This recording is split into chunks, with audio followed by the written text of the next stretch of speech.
Hello friends.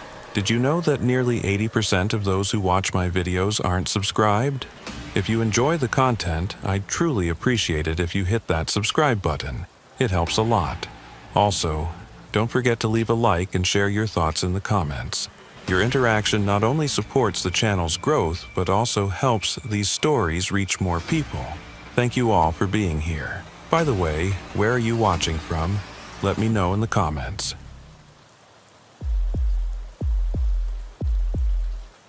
The thing about working the graveyard shift on Interstate 90 is that the darkness does something to your perception of time. Officer Calder Boone had been patrolling this stretch of Montana highway for 6 years now, and he'd come to understand that the hours between midnight and dawn existed in their own reality, separate from the daylight world. The long empty miles, the occasional set of headlights passing in the opposite direction, the static-filled silence of the radio, all of it created a kind of trance state that could make you forget there was anything beyond the reach of your headlights. It was November 2019, and winter had arrived early that year. The temperature had dropped to 12 degrees by the time Calder clocked in at the district station at 2200 hours. He'd completed his standard vehicle inspection, checked his equipment, and rolled out onto the interstate just after 22:30. A light snow had been falling since evening, not enough to create hazardous conditions, but enough to dust the highway with a thin layer of white that reflected his headlights in a way that made the road look almost ethereal. Dispatch had been relatively quiet all evening. Dispatcher Vera Hollings had come over the radio 3 times in the first hour, all routine queries, license plate checks for vehicles that had turned out to be clean, no warrants, no violations. Vera was one of the better dispatchers, efficient and calm, never rattled by emergencies, never wasting words. Calder appreciated that about her. Around 0100 hours, Calder was traveling eastbound near mile marker 47 when something caught his attention in the distance. At first, it was just a dark shape on the shoulder, barely visible through the snow. As he got closer, the shape resolved itself into a vehicle, a sedan, dark-colored, sitting at an odd angle half on the gravel shoulder and half on the grass embankment. No hazard lights, no movement visible, just a car sitting there in the darkness, like it had been abandoned mid-journey. Calder slowed his cruiser and activated his overhead lights, the red and blue strobes cutting through the falling snow. He pulled in behind the vehicle, leaving enough distance between them in case this turned into something that required a quick exit. Years of experience had taught him that abandoned vehicles could mean anything from a simple mechanical breakdown to something far more complicated and dangerous. He reached for his radio and keyed the mic, his voice steady and professional. Dispatch, Unit 47. I've got what appears to be an abandoned vehicle on Interstate 90 eastbound, mile marker 47. Running a plate check now. He leaned forward and read off the license plate number, noting that the registration tags appeared current. The vehicle was a dark blue sedan, looked like a Honda Accord, maybe 5 or 6 years old. The windows were fogged from the inside, which suggested it hadn't been sitting here for very long, perhaps an hour or 2 at most. Vera's voice crackled back through the radio after a brief pause. Unit 47, that plate comes back registered to a Malcolm Pritchard, male, age 38, address in Billings. Vehicle registration is current, no wants or warrants on the owner. No reports of stolen vehicles matching that description. Calder acknowledged and sat for a moment, studying the sedan through his windshield. Malcolm Pritchard. The name didn't ring any bells, but that wasn't unusual. Montana was a big state, and people traveled these highways all the time. Still, something about the scene felt off. The way the car was angled, the lack of any visible damage or flat tires, the fogged windows. If Pritchard had simply had mechanical trouble, why not call for a tow truck? Why abandon the vehicle without even leaving the hazard lights on? Calder grabbed his flashlight adjusted his duty belt, and stepped out into the cold night air. The snow crunched under his boots as he approached the sedan, and he could feel the temperature dropping even further. His breath came out in thick clouds, and the wind had picked up, carrying with it the sharp bite of winter. He moved carefully, keeping his right hand near his sidearm, not because he expected trouble, but because abandoned vehicles sometimes contained things that were better approached with caution. He reached the driver's side and tapped on the window with his flashlight, 2 firm raps that echoed in the quiet night. No response. Calder aimed his flashlight through the window, and what he saw made him pause. The interior of the sedan was empty, no driver, no passengers, but the keys were still in the ignition. The car was unlocked, and when Calder tried the door handle, it opened smoothly. The interior light flickered on, illuminating a scene that was simultaneously ordinary and deeply unsettling. The driver's seat was pushed back as if someone tall had been sitting there. On the passenger seat was a half-empty bottle of water, a road atlas folded open to a page showing Montana and Wyoming, and a cell phone. The phone's screen was dark, but when Calder picked it up carefully with his gloved hand, he saw that the battery was dead. In the back seat there was a duffel bag, partially unzipped, containing what looked like clothes and basic toiletries. Everything about the interior suggested that someone had been on a trip. Nothing unusual, nothing alarming, except for the fact that the person was nowhere to be seen. Calder backed away from the vehicle and keyed his radio again. "Dispatch, Unit 47. Vehicle is unlocked, keys in ignition, personal belongings inside including a cell phone. No sign of the driver or any passengers. I'm going to do a perimeter check of the immediate area." Vera's voice came back calm, but with an edge of concern that Calder had learned to recognize over the years. "Copy that, 47. Do you want backup?" Calder scanned the area around him. The highway stretched in both directions, empty and silent. To his right was a fence line marking the boundary of a cattle ranch, and beyond that, open fields that disappeared into darkness. To his left, across the interstate, was a steep embankment leading down to a frozen creek bed. "Negative on backup for now," Calder responded. "I'll check the immediate vicinity and advise." He walked slowly around the sedan, his flashlight sweeping across the ground. The snow was too thin to show clear footprints, but he could see disturbances in the gravel and frost that suggested someone had walked away from the vehicle. The trail, if you could call it that, led toward the rear of the car and then seemed to veer off toward the embankment on the opposite side of the highway. Calder crossed the eastbound lanes carefully, checking both directions even though there was no traffic visible for miles. He reached the edge of the embankment and aimed his flashlight down into the darkness. The beam cut through the falling snow, illuminating the steep slope and the creek bed below. For a moment he thought he saw something, a shape that didn't quite fit the natural contours of the landscape, but when he adjusted the angle of his flashlight, it resolved into nothing more than a snow-covered boulder. Calder called out, his voice carrying across the empty highway. "Montana Highway Patrol, if anyone is out here, identify yourself." The only response was the wind and the soft hiss of snow falling on frozen ground. He stood there for a long moment listening, watching, trying to get a sense of what had happened here. A driver had stopped on the shoulder, left the keys in the ignition, left their belongings behind, and walked away. But why? And where had they gone? Calder returned to his cruiser and sat in the driver's seat, leaving the door open so he could keep an eye on the sedan. He pulled out his incident report notebook and began making detailed notes. Time of discovery, vehicle description, location, conditions, everything that might be relevant later. As he wrote, he couldn't shake the feeling that he was missing something obvious, some detail that would make sense of this scene. His radio crackled to life. Unit 47, this is Vera. I've got some additional information on Malcolm Pritchard. Calder looked up from his notebook. Go ahead, Vera. There was a pause, and when Vera spoke again, her voice carried a tone that Calder had rarely heard from her, uncertainty mixed with something that might have been confusion.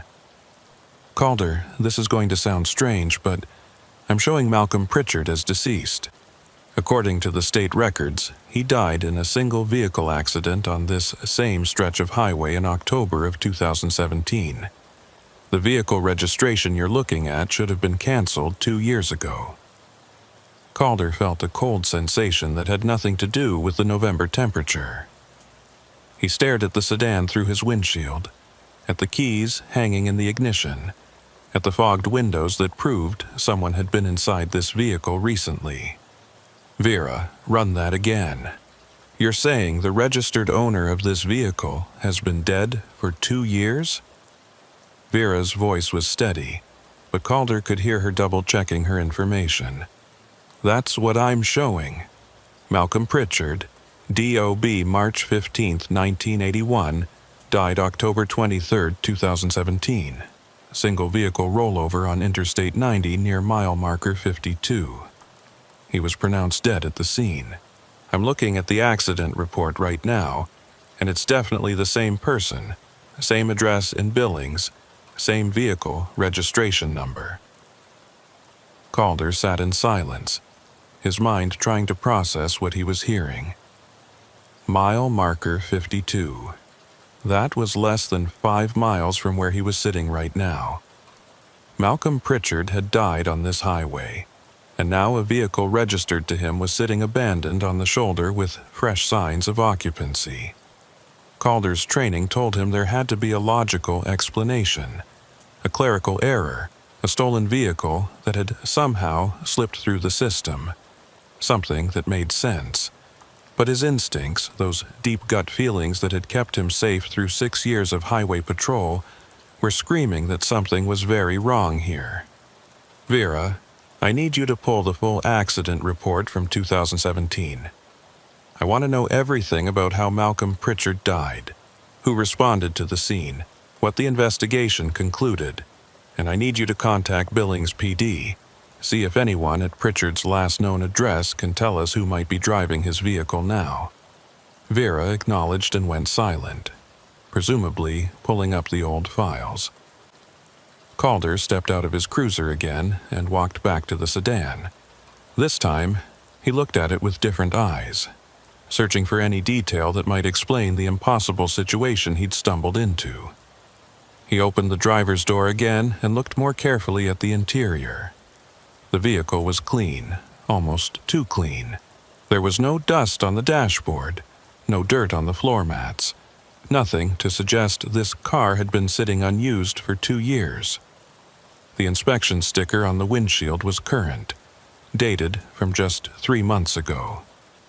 Calder reached into the back seat and carefully opened the duffel bag. Inside were clothes, men's clothing in what looked like size large or extra large. There was a toothbrush, a razor, deodorant, all the basic items someone would pack for a short trip.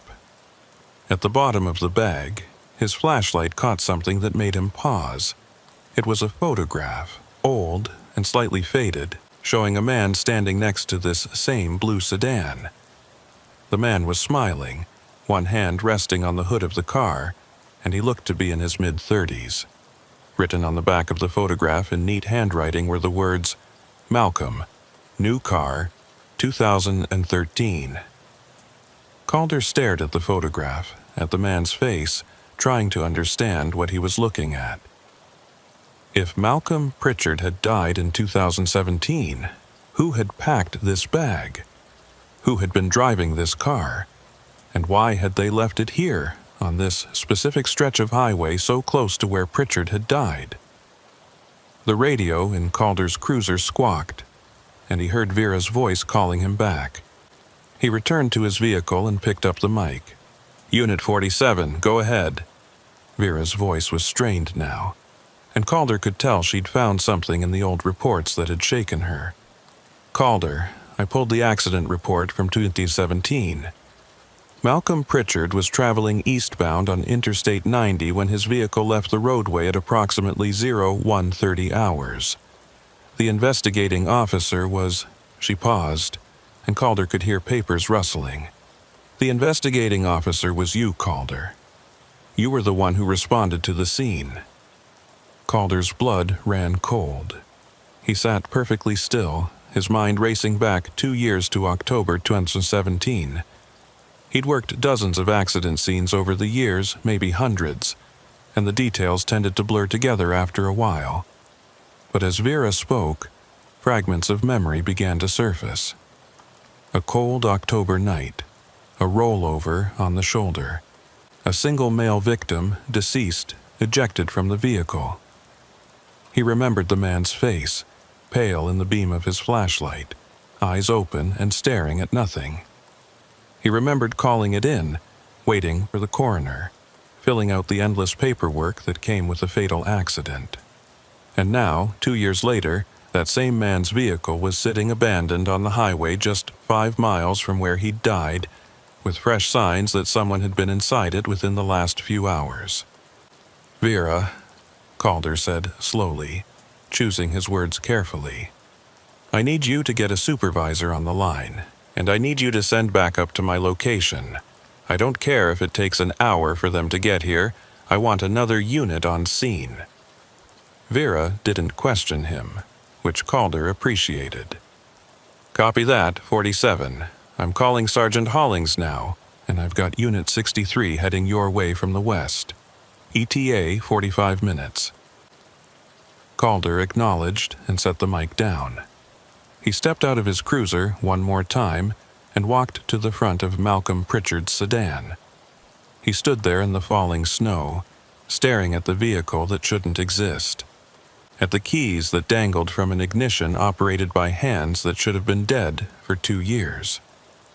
The wind picked up, carrying with it a sound that might have been just the whistle of air through the fence posts, but to Calder's ears it sounded almost like a voice calling from somewhere far away in the darkness. He didn't believe in ghosts. He'd never been a superstitious person, never put stock in stories about hauntings or supernatural occurrences. But standing there on that empty highway, looking at the car that belonged to a dead man, Calder Boone felt something shift in his understanding of what was possible. Whatever had happened here, whatever explanation eventually emerged, he knew with absolute certainty that this was not going to be a routine abandoned vehicle call. This was something else entirely, something that would stay with him long after the night ended and the sun rose over Interstate 90. And somewhere out there in the darkness, beyond the reach of his flashlight and the glow of his cruiser's headlights, someone or something was waiting. Sergeant Hollings arrived 38 minutes later, her SUV's headlights cutting through the darkness as she pulled in behind Calder's cruiser. She was a 22-year veteran of the Highway Patrol, a woman in her late 40s with steel-gray hair pulled back in a tight bun and eyes that had seen enough to remain unshaken by most situations. But when she stepped out of her vehicle and walked up to where Calder stood by the sedan, he could see the concern etched into the lines around her mouth. She'd been briefed by Vera over the radio during her drive, and she knew this wasn't a standard call. "Boone," she said by way of greeting, her breath misting in the cold air. "Show me what we've got." Calder walked her through everything he'd found, pointing out the keys in the ignition, the personal belongings, the photograph in the duffel bag. He explained what Vera had discovered about Malcolm Pritchard's death in 2017 and how he himself had been the responding officer to that fatal accident. Sergeant Hollings listened without interrupting, her flashlight beam moving methodically over every detail Calder indicated. When he finished, she stood silent for a long moment, studying the sedan as if it might reveal its secrets through sheer force of will. "You're certain about the accident report?" she finally asked. "You're sure this is the same Malcolm Pritchard, the same vehicle?" Calder nodded. "Vera read me the details. Same name, same address, same vehicle registration number. And I remember the accident now that she mentioned it." I was the one who found his body on the shoulder. He'd been ejected through the windshield during the rollover. No seatbelt. Blood alcohol content came back at .16. The investigation ruled it accidental death, driver impairment, case closed. Sergeant Hollings walked around the sedan slowly, her boots crunching on the frozen gravel. Vehicle registrations don't just stay active after the owner dies. Someone would have had to renew this registration, pay the fees, keep the insurance current. Which means someone has been using this car. Someone who either doesn't know Pritchard is dead or doesn't care. Calder had been thinking along the same lines. Family member, maybe? Someone who inherited the vehicle but never bothered to transfer the title. Sergeant Hollings considered this. Possible, but that doesn't explain why they'd abandon it here, in the middle of the night, on the same stretch of highway where Pritchard died. That's too specific to be coincidence. She pulled out her phone and made a call, speaking in low tones to someone back at the district station. Calder couldn't hear the full conversation, but he caught fragments. Vehicle impound, full forensic workup, check for any living relatives. When she ended the call, she turned back to him. We're treating this as a potential criminal investigation until we know otherwise. I've got a tow truck coming to take the vehicle to the impound lot, and I want you to do a wider search of the area. If someone abandoned this car and walked away, they couldn't have gotten far in this weather. Check the ranch access roads, the creek bed, anywhere someone might take shelter. Calder acknowledged and grabbed his heavy-duty flashlight from his cruiser. Unit 63 had arrived while Sergeant Hollings was on the phone, and the responding officer, a younger trooper Calder knew only as Ryland, joined him for the search. Together, they worked their way along the shoulder in both directions, their flashlights cutting paths through the darkness and falling snow.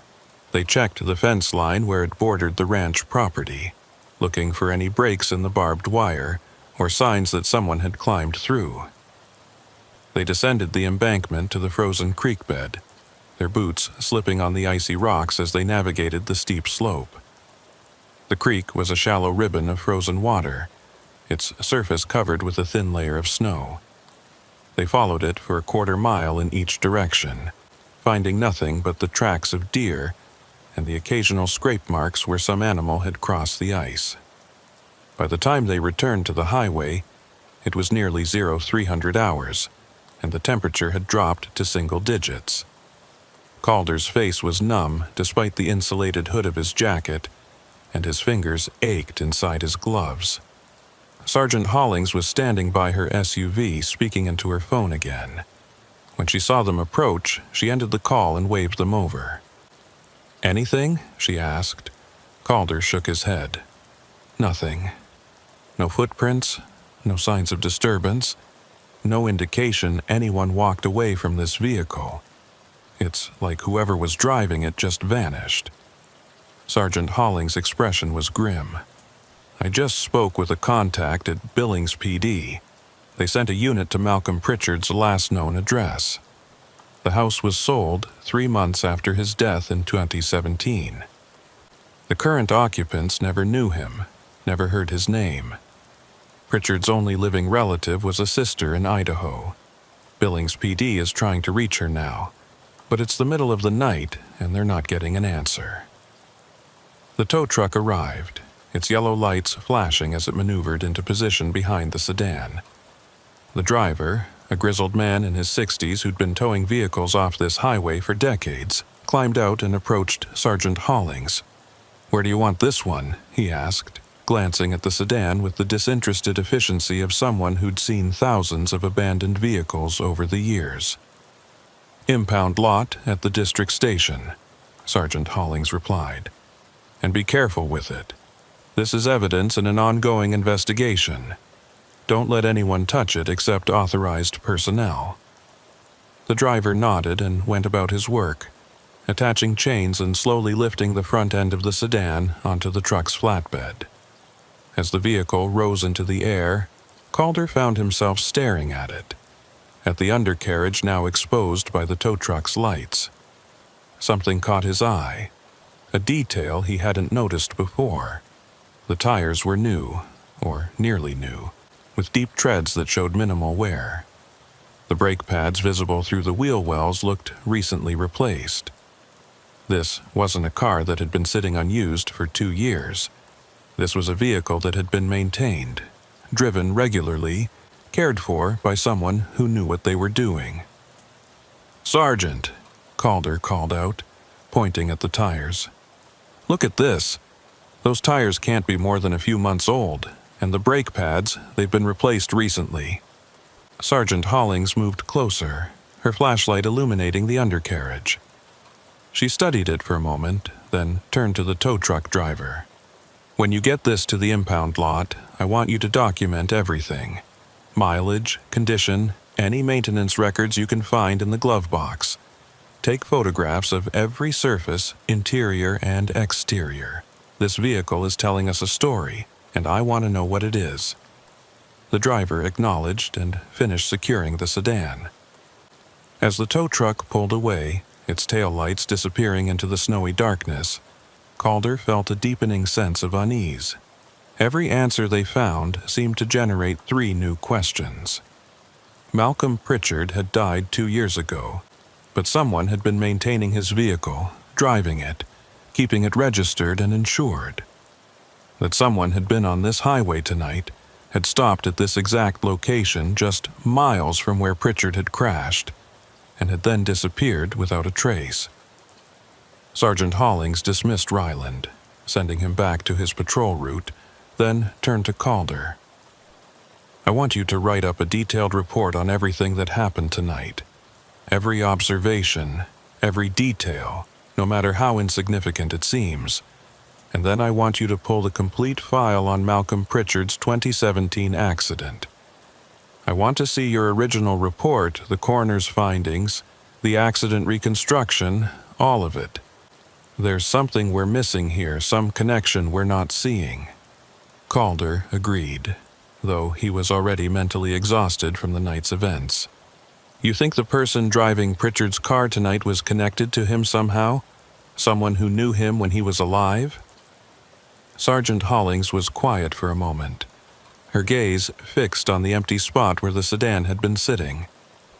"I think whoever was driving that car wanted us to find it here, Calder.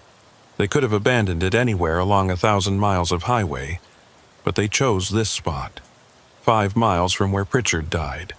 That's not random, that's deliberate, and that means we're dealing with someone who has a purpose, a plan.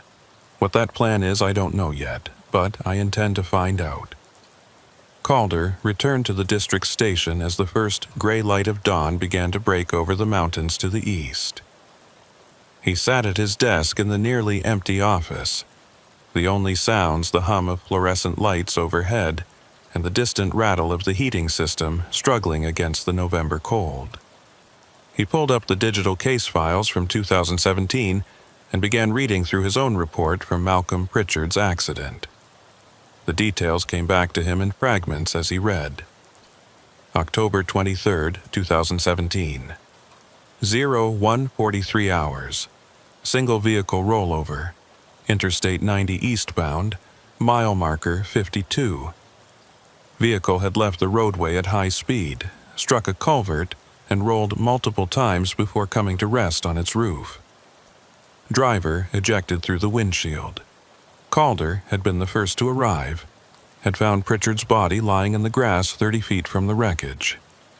He'd called for EMS, but it was clear the man was already dead. Neck broken, massive head trauma. The coroner had estimated time of death at approximately 01:30 hours, roughly 15 minutes before Calder's arrival. The accident reconstruction report painted a clear picture. Pritchard had been driving eastbound at an estimated speed of 85 to 90 miles per hour. His blood alcohol content was 0.16, twice the legal limit. Toxicology had also found traces of prescription pain medication in his system. The investigating team had concluded that Pritchard had been driving impaired, lost control of his vehicle, and died as a result. There were no suspicious circumstances, no evidence of another vehicle involved, no indication of foul play. It was a tragedy, but a straightforward one. The case had been closed within 2 weeks, but now, sitting in the quiet office with dawn breaking outside, Calder found himself questioning those conclusions. Not because there was anything obviously wrong with the investigation, everything had been done by the book, but because the appearance of Pritchard's vehicle tonight suggested there were layers to this story that no one had uncovered back in 2017. He pulled up the property records for Malcolm Pritchard's former address in Billings. The house had been sold in January 2018 to a couple with no connection to Pritchard. Before that, it had been held in probate for several months while the estate was settled. Pritchard's sister in Idaho had been the sole heir, inheriting the house, Pritchard's modest savings account, and presumably his vehicle. But according to the DMV records Vera had accessed, the vehicle registration had never been transferred to the sister's name. It had remained in Malcolm Pritchard's name, with renewals paid every year like clockwork. Calder made a note to track down the sister as soon as business hours began. She was the key to understanding who had been using Pritchard's car. But even as he wrote the note, he felt that nagging sense that something deeper was at work here. Something that couldn't be explained by a simple inheritance mix-up or a relative borrowing a dead man's vehicle. By 0700 hours, Calder had finished his report and submitted it to Sergeant Holling's queue. He was exhausted, his eyes burning from lack of sleep and too much time staring at computer screens. He was about to head home when Vera called him over to the dispatch desk.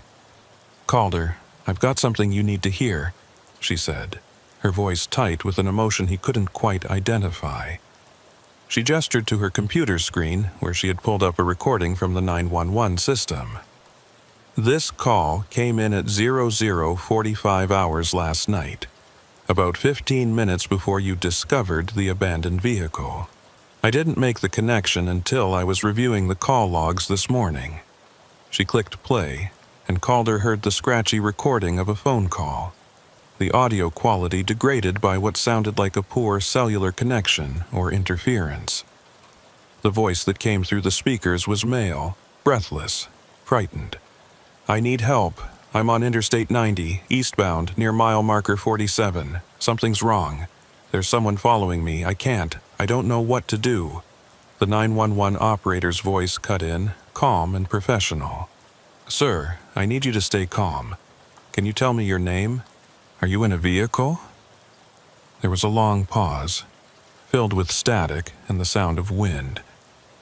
Then the male voice came back, but it was different now, distant, almost dreamlike. "My name is Malcolm Pritchard. I crashed. I think I'm dying, but I'm still driving. I don't understand. Why am I still driving?" The operator tried to respond, asking for clarification, asking for a location, but the line went dead. The call had lasted 43 seconds. Calder felt his skin go cold. He looked at Vera, whose face had gone pale in the glow of her computer monitors. "That's impossible," he said quietly. "Malcolm Pritchard died in 2017. I saw his body. I wrote the report." Vera nodded slowly, her hands trembling slightly as she moved the mouse to replay the audio. "I know. But that call came from a cell phone registered to Malcolm Pritchard's account, the one that was in the vehicle you found tonight. And the GPS data from the call? It pings from mile marker 47, the exact location where you found the sedan." Calder stood in silence, listening to the recording play again, hearing that frightened voice claiming to be a dead man, claiming to be dying and driving at the same time. The words echoed in his mind, overlapping with the memory of finding Pritchard's body 2 years ago, broken and still on the cold October ground. "Pull the full audio analysis," Calder said finally, his voice hoarse. "I want to know if there's any indication this is a hoax voice manipulation, anything technical that could explain this. And I want that cell phone from evidence. I need to see what else is on it." Vera was already typing, her fingers flying across the keyboard. "I'm on it, but Calder, you need to listen to this one more time. Listen to the background noise." She played the recording again, and this time Calder focused on the sounds beneath the voice. There was wind, as he'd noted before, but there was something else too. A rhythmic creaking sound, almost mechanical. And underneath it all, very faint but unmistakable once you knew to listen for it, the sound of a voice singing. It was barely audible, just a fragment of melody, but it sent chills down Calder's spine because he recognized it. It was an old country song his grandmother used to sing, something about a highway and a traveler who could never find his way home. The song had been popular in the 1970s, decades before Malcolm Pritchard had been born. Sergeant Hollings walked into the dispatch center, her coat still dusted with snow from outside. She took one look at Calder's face and Vera's pale expression and stopped. What happened? Vera played the recording for her, and Calder watched as Sergeant Hollings' professional composure flickered for just a moment. When the recording ended, she stood perfectly still, processing what she'd heard. "Get me everything," she said finally. "Phone records, GPS data, voice analysis, everything. I want the cell phone brought here immediately, and I want our forensics team to go through that sedan with a microscope. Something is very wrong here, and I want answers." She turned to Calder. "You're off shift as of now. Go home, get some sleep. But keep your phone on. If we find anything, I'm calling you back in." Calder wanted to argue, wanted to stay and chase down every lead, but exhaustion was catching up to him and he knew Sergeant Hollings was right. He needed rest. He nodded and headed for the exit. But as he pushed through the doors into the cold morning air, he couldn't shake the sound of that voice from his mind. Malcolm Pritchard, dead for 2 years, calling 911 from a phone that should have been destroyed or discarded long ago, claiming to be dying while simultaneously driving the same stretch of highway where his life had ended. The logical part of Calder's mind insisted there had to be an explanation, a rational answer that would make sense of all this. But the part of him that had stood on that dark highway last night, staring at the abandoned sedan and feeling the weight of something inexplicable pressing down on him, that part knew they were dealing with something that might not have a rational explanation at all. As Calder drove home through the empty morning streets, the sun rising behind him and casting long shadows across the snow-covered landscape, he found himself thinking about something his training officer had told him years ago, back when he was fresh out of the academy. "The highway remembers," the old officer had said. "Every accident, every death, every moment of violence or tragedy, the highway remembers. And sometimes it reminds us." At the time, Calder had thought it was just philosophical rambling, the kind of thing veteran officers said to sound wise. But now, with Malcolm Pritchard's voice echoing in his memory and the image of that abandoned sedan burned into his mind, he wondered if maybe there was more truth to those words than he'd ever wanted to believe. Calder didn't sleep well. He'd gone home to his small house on the outskirts of town, stripped off his uniform, and climbed into bed as the sun climbed higher in the sky. But every time he closed his eyes, he heard that voice from the 911 recording. Malcolm Pritchard's voice, scared and confused, saying things that should have been impossible. After 2 hours of restless half-sleep filled with fragmented dreams of dark highways and abandoned vehicles, Calder gave up and made coffee. He sat at his kitchen table, staring at his phone, waiting for it to ring. The call came at 1400 hours. It was Sergeant Hollings, her voice crisp and professional, but carrying an undercurrent of tension that told Calder she'd found something significant.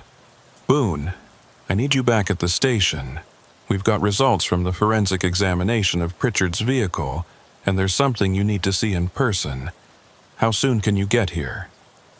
Calder was already standing, reaching for his jacket. 20 minutes. He made it in 15, driving through the cold afternoon with the radio off, his mind churning through possibilities. When he arrived at the district station, Sergeant Hollings was waiting for him in the conference room along with a forensic technician Calder recognized from previous investigations. The technician was a meticulous man in his 50s named Garrett, who'd spent 30 years processing crime scenes and evidence with an attention to detail that bordered on obsessive. The conference table was covered with photographs, evidence bags, and printouts of various reports.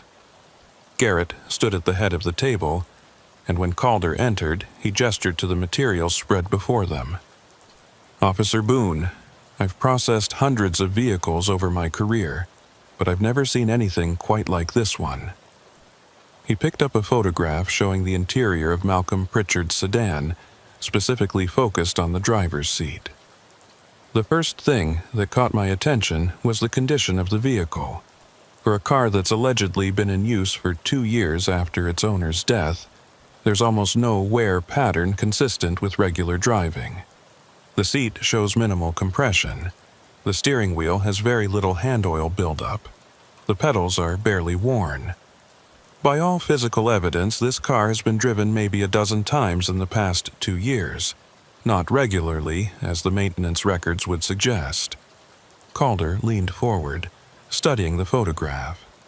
"So, someone's been maintaining it but not driving it? Keeping it registered and insured but leaving it mostly unused?" Garrett shook his head. "That's what I thought initially. But then I found this." He pulled out another photograph, this one showing the odometer reading. When the vehicle was towed last night, the odometer read 47,312 miles. I pulled the maintenance records from the glove box, and according to the last oil change receipt dated 3 months ago, the odometer at that time read 47,290 miles. That's a difference of only 22 miles over 3 months. But here's where it gets strange. Garrett placed a third photograph on the table. This one showing a different document. This is the accident report from Malcolm Pritchard's fatal crash in October 2017. According to the vehicle inspection done at that time, the odometer read 47,268 miles. Calder felt something cold settle in his stomach. He did the math quickly in his head. That's only 44 miles of difference between the crash in 2017 and last night. Over 2 years. Sergeant Hollings spoke up from where she'd been standing by the window. Which means either someone rolled back the odometer, or this vehicle has barely been driven since Malcolm Pritchard died in it. Garrett continued, pulling out more evidence bags. "I also found trace materials in the trunk and on the floor mats. Soil samples that I've sent to the lab for analysis, but preliminary examination shows they're consistent with the soil composition found at mile marker 52, the location of Pritchard's original accident. Someone has been returning to that site, walking around in the dirt and grass there, then getting back into this vehicle." Calder picked up one of the evidence bags, seeing the dark soil inside. "You're saying someone has been visiting the crash site repeatedly, then driving this car to mile marker 47 and abandoning it?" Garrett nodded slowly. "That's what the physical evidence suggests.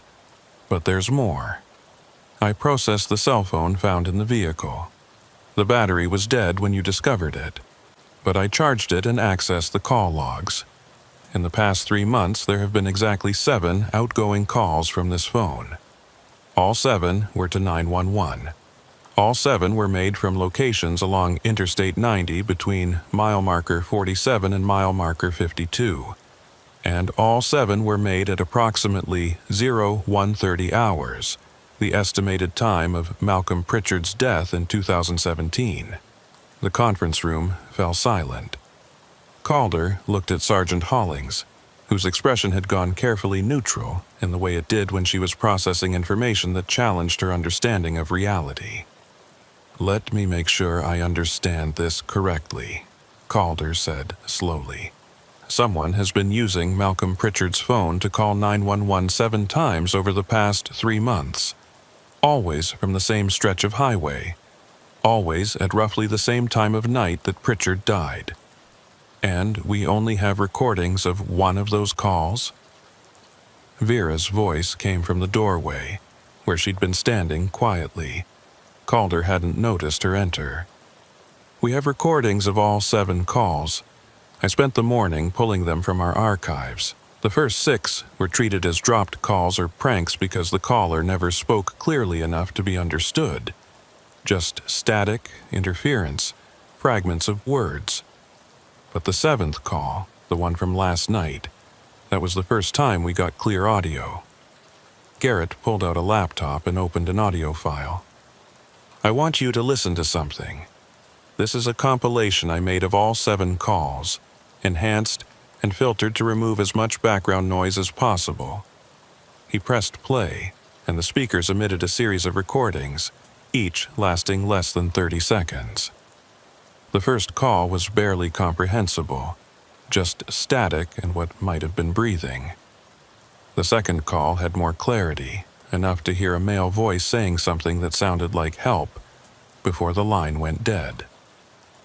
The third call was longer, nearly 40 seconds, and through the interference, Calder could hear that voice more clearly now, saying fragments of sentences.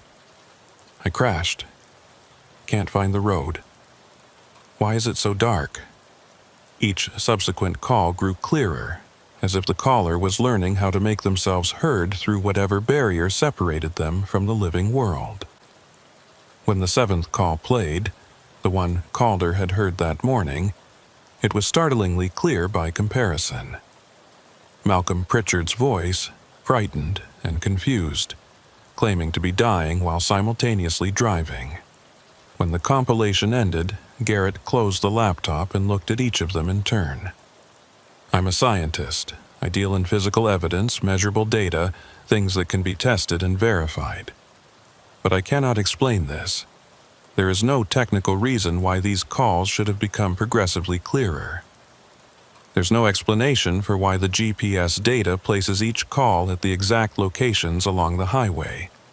And there's certainly no rational explanation for how a man who died 2 years ago is calling 911 from his own cell phone." Sergeant Hollings moved to the table and began examining the photographs and evidence bags with methodical precision. "We're missing something. There has to be a human explanation for this. Someone who knew Malcolm Pritchard, someone who has access to his vehicle and phone, someone who's orchestrating this for reasons we don't understand yet." She looked at Calder. "Did you ever track down Pritchard's sister in Idaho? She's the only living relative, the only person who would have legal access to his property." Calder shook his head. "Billings PD tried to reach her last night but got no answer. I can follow up now." Sergeant Hollings nodded. "Do that. I want to know everything about Malcolm Pritchard's life before he died. Who his friends were, where he worked, what he did in his spare time. If someone is using his identity for whatever this is, there has to be a connection somewhere." Calder spent the next 3 hours on the phone and computer, tracking down every piece of information he could find about Malcolm Pritchard's life. What emerged was a portrait of a solitary, troubled man who'd lived on the margins of society. Pritchard had worked as a long-haul truck driver for most of his adult life, spending weeks on the road and only brief periods at his house in Billings.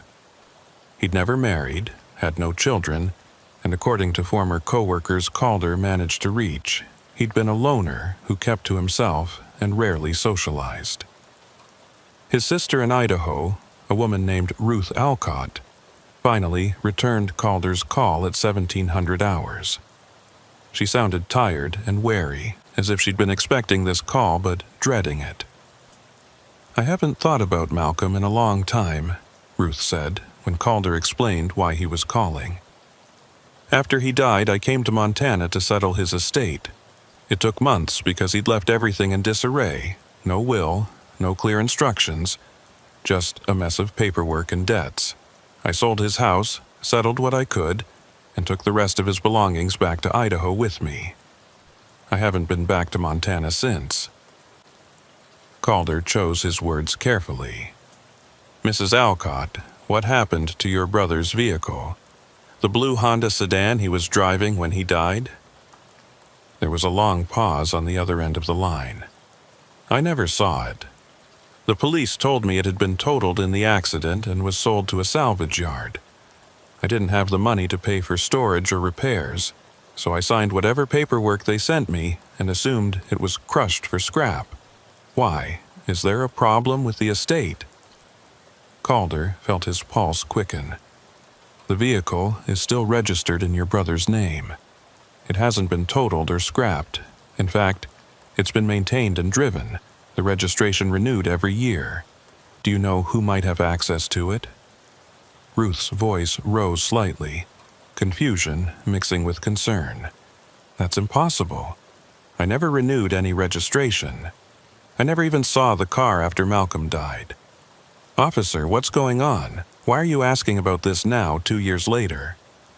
Calder explained about finding the abandoned vehicle, about the maintenance records and the cell phone, though he left out the details about the 911 calls. He needed to gauge Ruth's reaction without biasing her responses. When he finished, Ruth was silent for a long moment before she spoke again, her voice quieter now, almost frightened.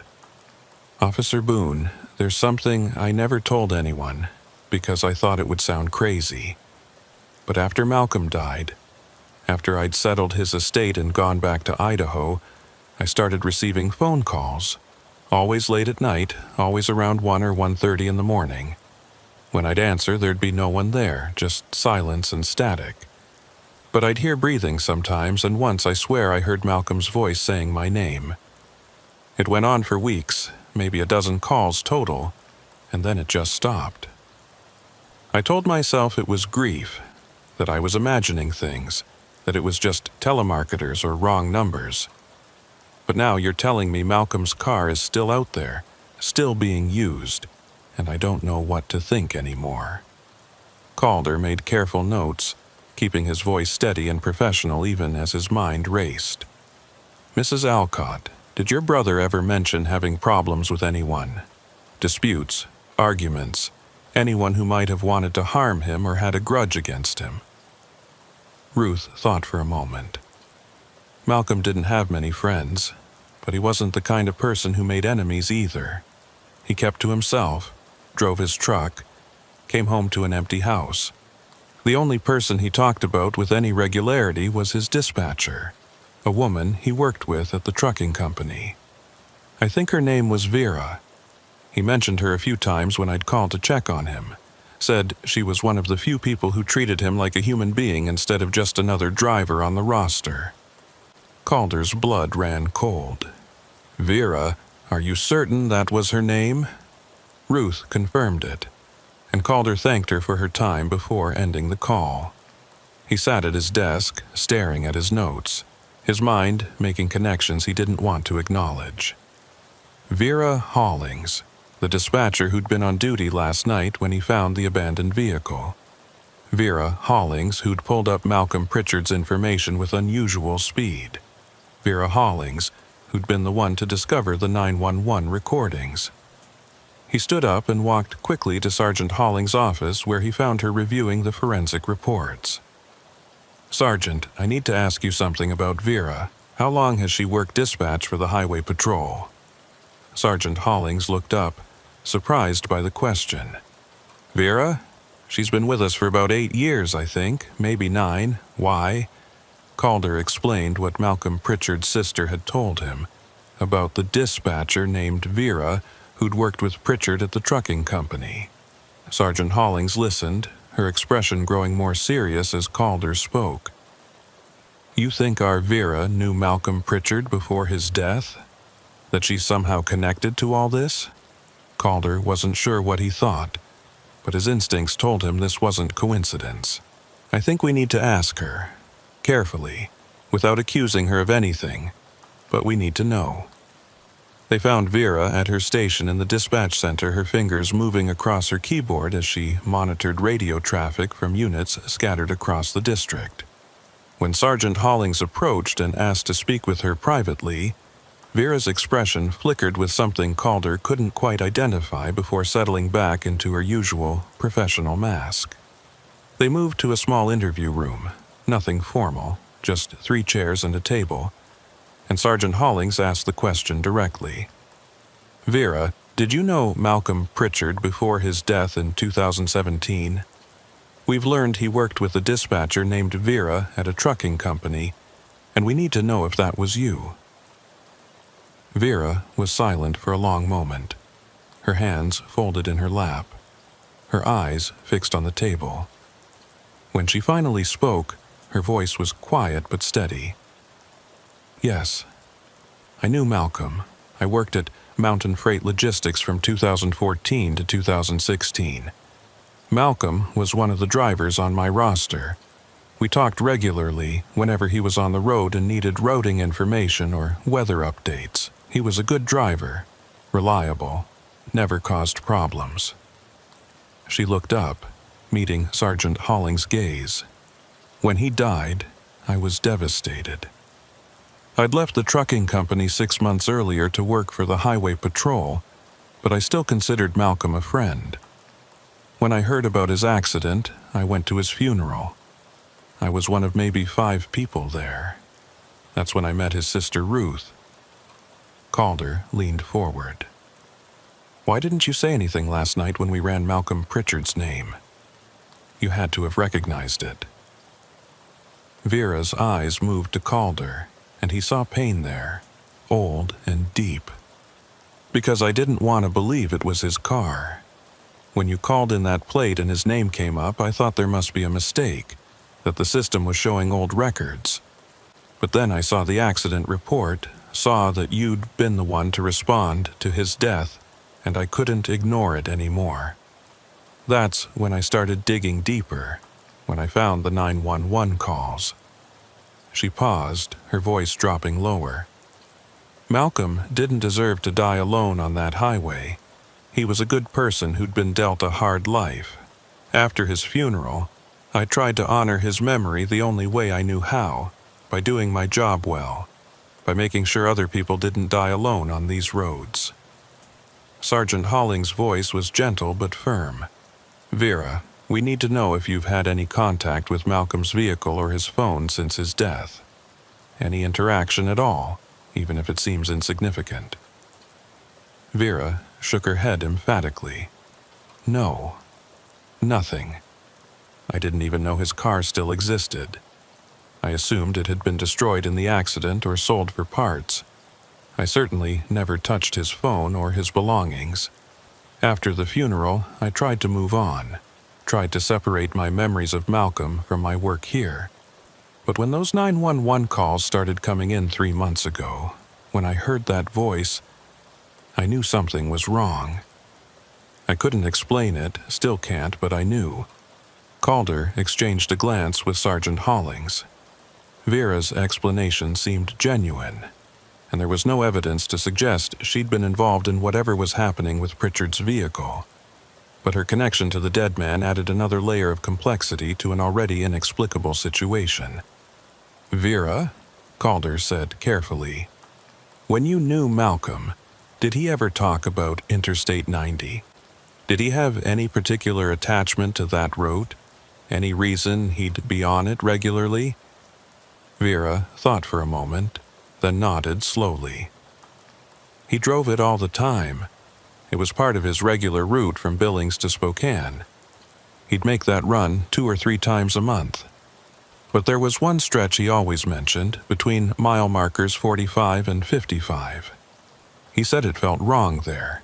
Said he'd always get an uncomfortable feeling when he drove through that section, especially at night.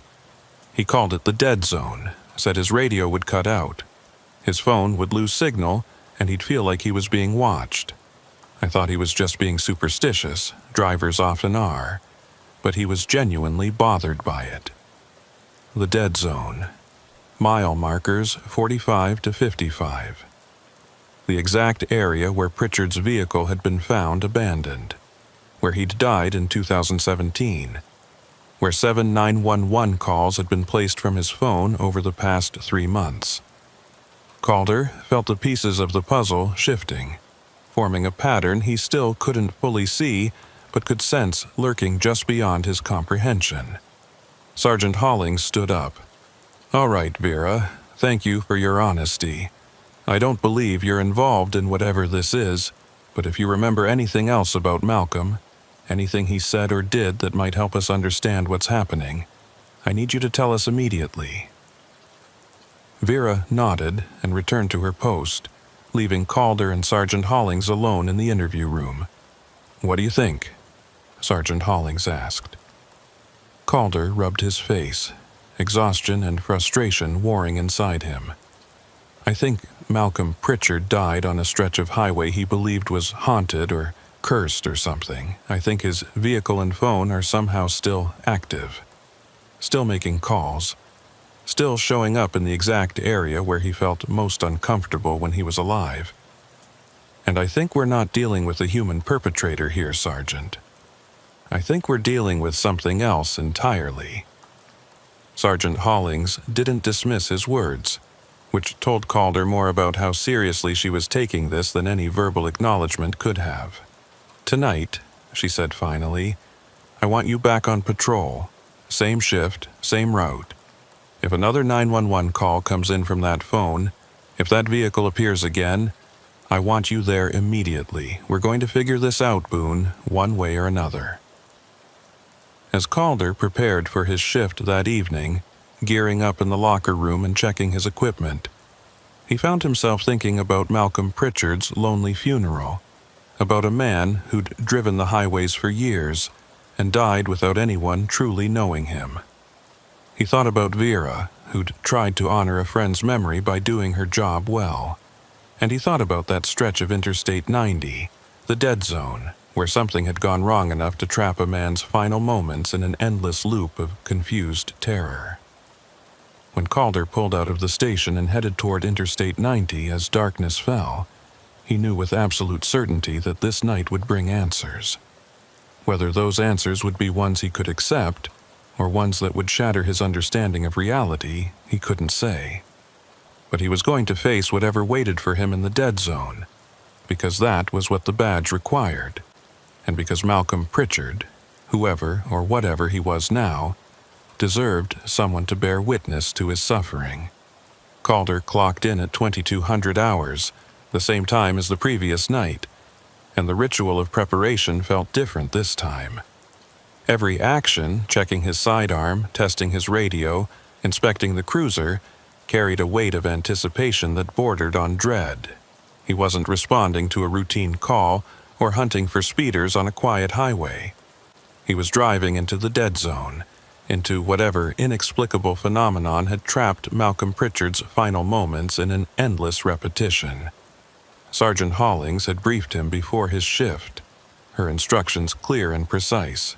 Stay in constant radio contact, document everything he observed, and under no circumstances approach any abandoned vehicles or respond to any situations alone.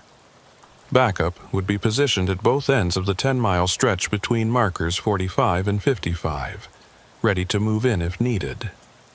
The night was colder than the previous one, the temperature already dropping below zero as Calder pulled onto Interstate 90 and headed east. Traffic was sparse, just the occasional semi hauling freight through the darkness, and a handful of passenger vehicles making late-night journeys. The highway stretched ahead of him, a ribbon of asphalt cutting through the Montana wilderness, and as he passed mile marker 40, Calder felt his grip tighten on the steering wheel. He was entering the dead zone now, the stretch of road where Malcolm Pritchard had felt watched, where his radio had failed and his phone had lost signal. Calder keyed his mic, testing the connection. "Dispatch, Unit 47. Radio check as I pass mile marker 42. Vera's voice came back immediately, steady and professional. "Unit 47, I copy you loud and clear. Conditions normal, no reported traffic in your vicinity. Calder acknowledged and continued driving, his eyes scanning the shoulders and median, looking for anything unusual. The snow from the previous night had frozen into a hard crust that reflected his headlights in crystalline patterns.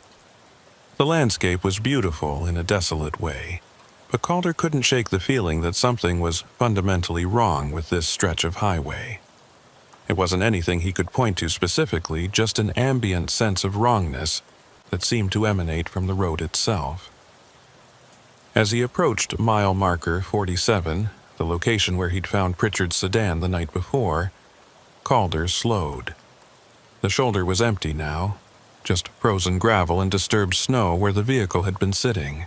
He pulled onto the shoulder and stopped, putting his cruiser in park and leaving the engine running.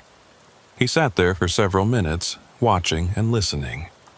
The radio was silent except for the occasional burst of static. The night outside was absolutely still. No wind, no movement, just the cold darkness pressing against his windows. Calder reached for his logbook and made a note.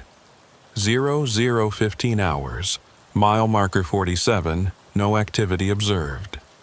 As he wrote, his radio erupted with static so loud it made him flinch. Through the interference, he heard Vera's voice, distorted and breaking up. Unit 40, interference, respond. Calder grabbed the mic. Dispatch, Unit 47, you're breaking up. Repeat your last transmission. More static, and then nothing.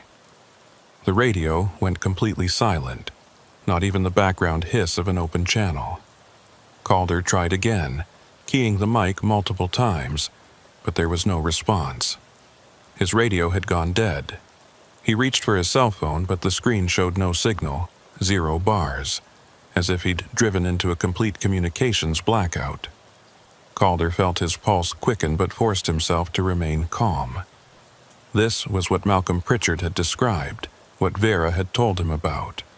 The dead zone wasn't just a superstition. It was a real phenomenon, some kind of interference pattern that disrupted electronic communications in this specific area. Calder put his cruiser in drive and started to pull back onto the highway, intending to drive out of the interference zone and re-establish contact with dispatch. But as his headlights swept across the road ahead, he saw something that made him stop. There was a vehicle on the shoulder about 100 yards ahead, just barely visible in the darkness. A dark sedan parked at an angle, exactly like the one he'd found the night before. Calder's breath caught in his throat. He sat perfectly still, staring at the sedan, trying to decide if it was real or if his mind was playing tricks on him.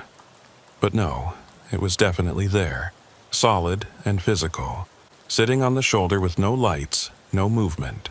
Calder reached for his radio again, knowing it wouldn't work, but trying anyway. Dead silence. He was on his own. Every instinct told him to turn around, to drive out of the dead zone and call for backup, but his training and his sense of duty overrode those instincts. Someone might be in that vehicle, injured or in distress, and regardless of the circumstances, he was a highway patrol officer with a responsibility to help. He activated his overhead lights and slowly approached the sedan, pulling in behind it just as he had the night before. As Calder stepped out of his cruiser, the cold hit him like a physical force, far colder than it should have been even for a Montana November night. His breath came out in thick clouds that seemed to hang in the air longer than they should, and the silence was absolute. No traffic sounds, no distant animal calls, nothing but the ticking of his cruiser's engine and the crunch of his boots on frozen gravel. He approached the sedan with his flashlight raised, and as he got closer, he recognized it immediately. Same blue Honda, same license plate, same fogged windows. Malcolm Pritchard's vehicle was back, sitting in almost exactly the same position as when he'd found it the night before. But that was impossible. The vehicle was in the impound lot at the district station, locked behind a chain-link fence and tagged as evidence. Calder had seen it there himself when he'd arrived for his shift. He circled the sedan slowly, his flashlight beam cutting through the darkness. Everything about it was identical to what he'd observed the previous night, down to the angle it was parked and the way the keys hung in the ignition. Calder tried the driver's door, and it opened smoothly. The interior was exactly as he remembered. The half-empty water bottle, the road atlas, the cell phone on the passenger seat. Calder reached for the phone, and as his gloved fingers touched it, the device lit up. Not with a startup screen or a lock screen, but with an active call display. The screen showed a 911 call in progress, duration reading 43 seconds and counting. Calder lifted the phone to his ear, and what he heard made his blood freeze. It was his own voice, transmitted through some impossible connection, speaking to a 911 operator. "Dispatch, Unit 47. I've got what appears to be an abandoned vehicle on Interstate 90 eastbound, mile marker 47. But that wasn't his voice from tonight. That was his voice from last night, from 24 hours ago when he'd made his initial report. Calder was listening to a recording of himself from the past, playing through a phone that should have been in evidence lockup. The recording continued, his voice reporting the plate number, the vehicle description, and then Vera's voice came through, providing the registration information. Calder stood frozen, the phone pressed to his ear, listening to a conversation that had already happened, that he'd already experienced. When the recording reached the point where he'd acknowledged Vera's information and ended the call, the phone went silent for a moment. Then a new voice came through, and Calder recognized it immediately. Malcolm Pritchard, frightened and confused, speaking the words Calder had heard in the 911 recordings. "I need help. I'm on Interstate 90, eastbound, near mile marker 47. Something's wrong. There's someone following me." Calder's hand trembled as he held the phone. This wasn't a recording. The call duration counter was still running, showing over 2 minutes now. This was happening in real time, some kind of live transmission from the past bleeding through into the present. "Malcolm," Calder said into the phone. Not sure if he could be heard, not even sure why he was trying. "Malcolm Pritchard, if you can hear me, I'm here to help you." The voice on the other end changed tone, becoming more present, more aware. "Who is this? How do you know my name? Where am I? I crashed. I know I crashed, but I'm still driving. Why am I still driving?" Calder felt a chill that had nothing to do with the temperature. "Malcolm, listen to me carefully. You're on Interstate 90, near mile marker 47. Your vehicle is stopped on the shoulder. Do you understand?" There was a long pause, filled with static and that faint background sound of wind and the old country song. When Malcolm spoke again, his voice was different, clearer, and more focused, but carrying an edge of dawning horror. No, that's not right. I'm at mile marker 52. I just crashed. My car rolled, I went through the windshield. I'm lying on the ground, I can see the stars, and there's a trooper coming down the embankment. He's walking toward me, checking for a pulse. He's writing something in his notebook. Why can't he see that I'm awake? Why can't he hear me screaming? Calder's legs went weak, and he leaned against the sedan for support. Malcolm Pritchard was describing his own death, the accident scene from 2017, the moment when Calder had found his body and pronounced him dead. "Malcolm, I was that trooper. I was the one who found you. I'm so sorry, but you didn't survive the crash. You died that night." The sound that came through the phone was something Calder would never forget. A wail of anguish and denial that seemed to transcend the limitations of electronic transmission. "No, I'm not dead. I can't be dead. I'm calling you right now. I'm talking to you. If I was dead, how could I be doing this?" Calder had no answer for that. He stood in the freezing darkness, holding a phone that should have been impossible, talking to a man who should have been silent and gone. "Malcolm, I think you're trapped somehow. Trapped in the moment of your death, replaying it over and over. The crash, the calls for help, the confusion. You keep coming back to this stretch of highway because you can't move on. There was a long silence, and when Malcolm spoke again, his voice was quieter, almost resigned. The dead zone. I always felt something wrong here. Every time I drove through, I'd feel like the road was watching me, waiting for something. And the night I crashed, the night I died, I'd been drinking. I was angry about something, I can't even remember what now. I was driving too fast, not paying attention, and then I saw something in the road. A figure, standing right in the middle of my lane.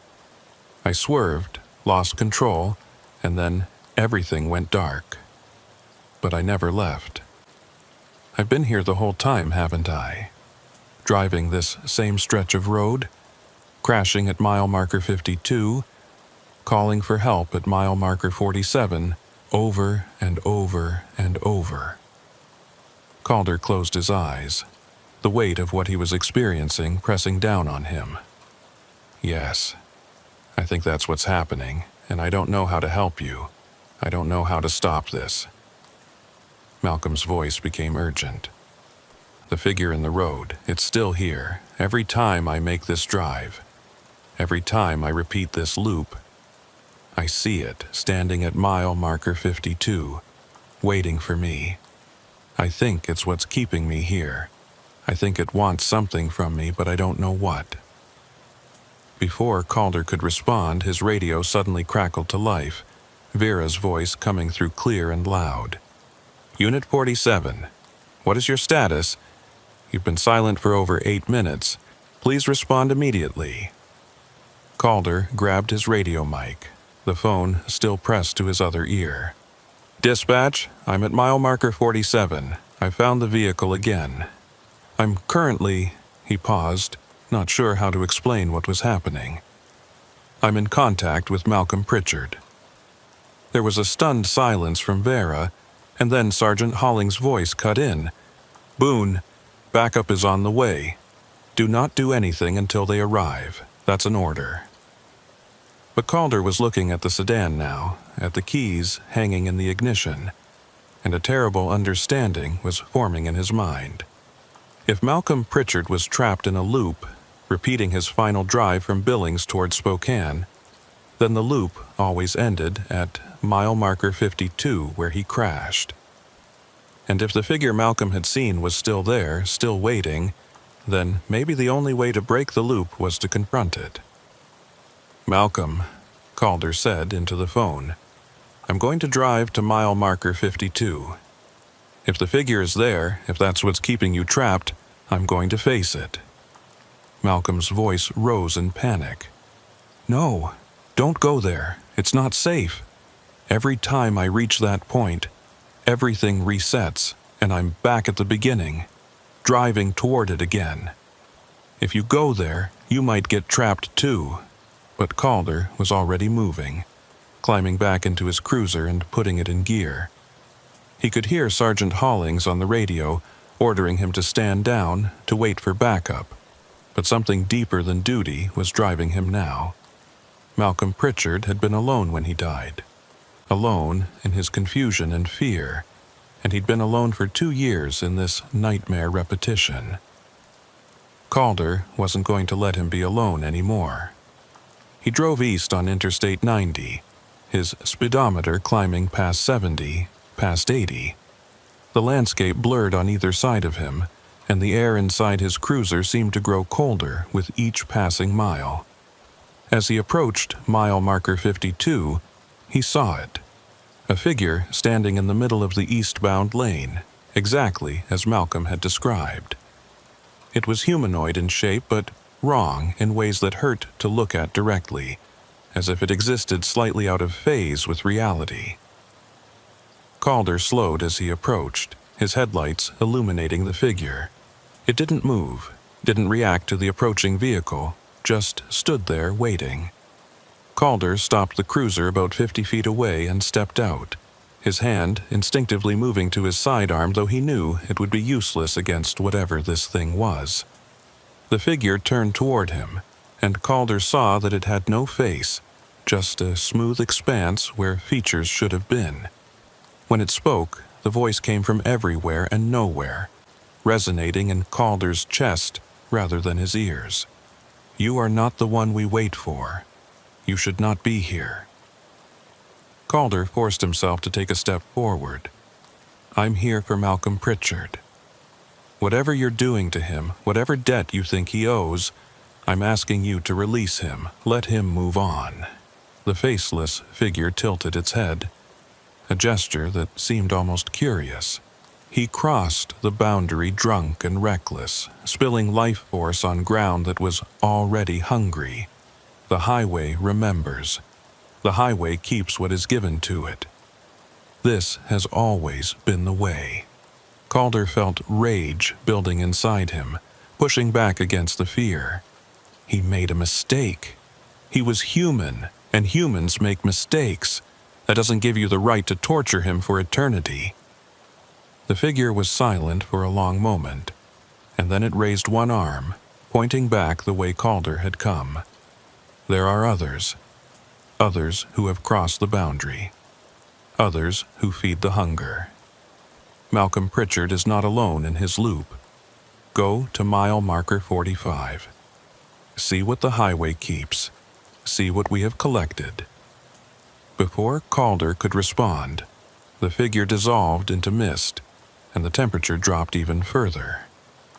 His radio burst to life with multiple voices overlapping, Sergeant Hollings demanding his location, Vera reporting his GPS coordinates, backup units calling out their ETA.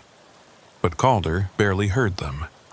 He climbed back into his cruiser and drove slowly toward mile marker 45, dread building in his chest. When he reached the marker, he pulled onto the shoulder and aimed his spotlight into the darkness. What he saw would stay with him for the rest of his life.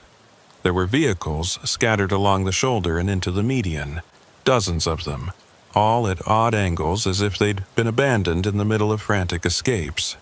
Some were old, rusted hulks from decades past. Others were newer, including several that looked like they'd been placed there within the last few years.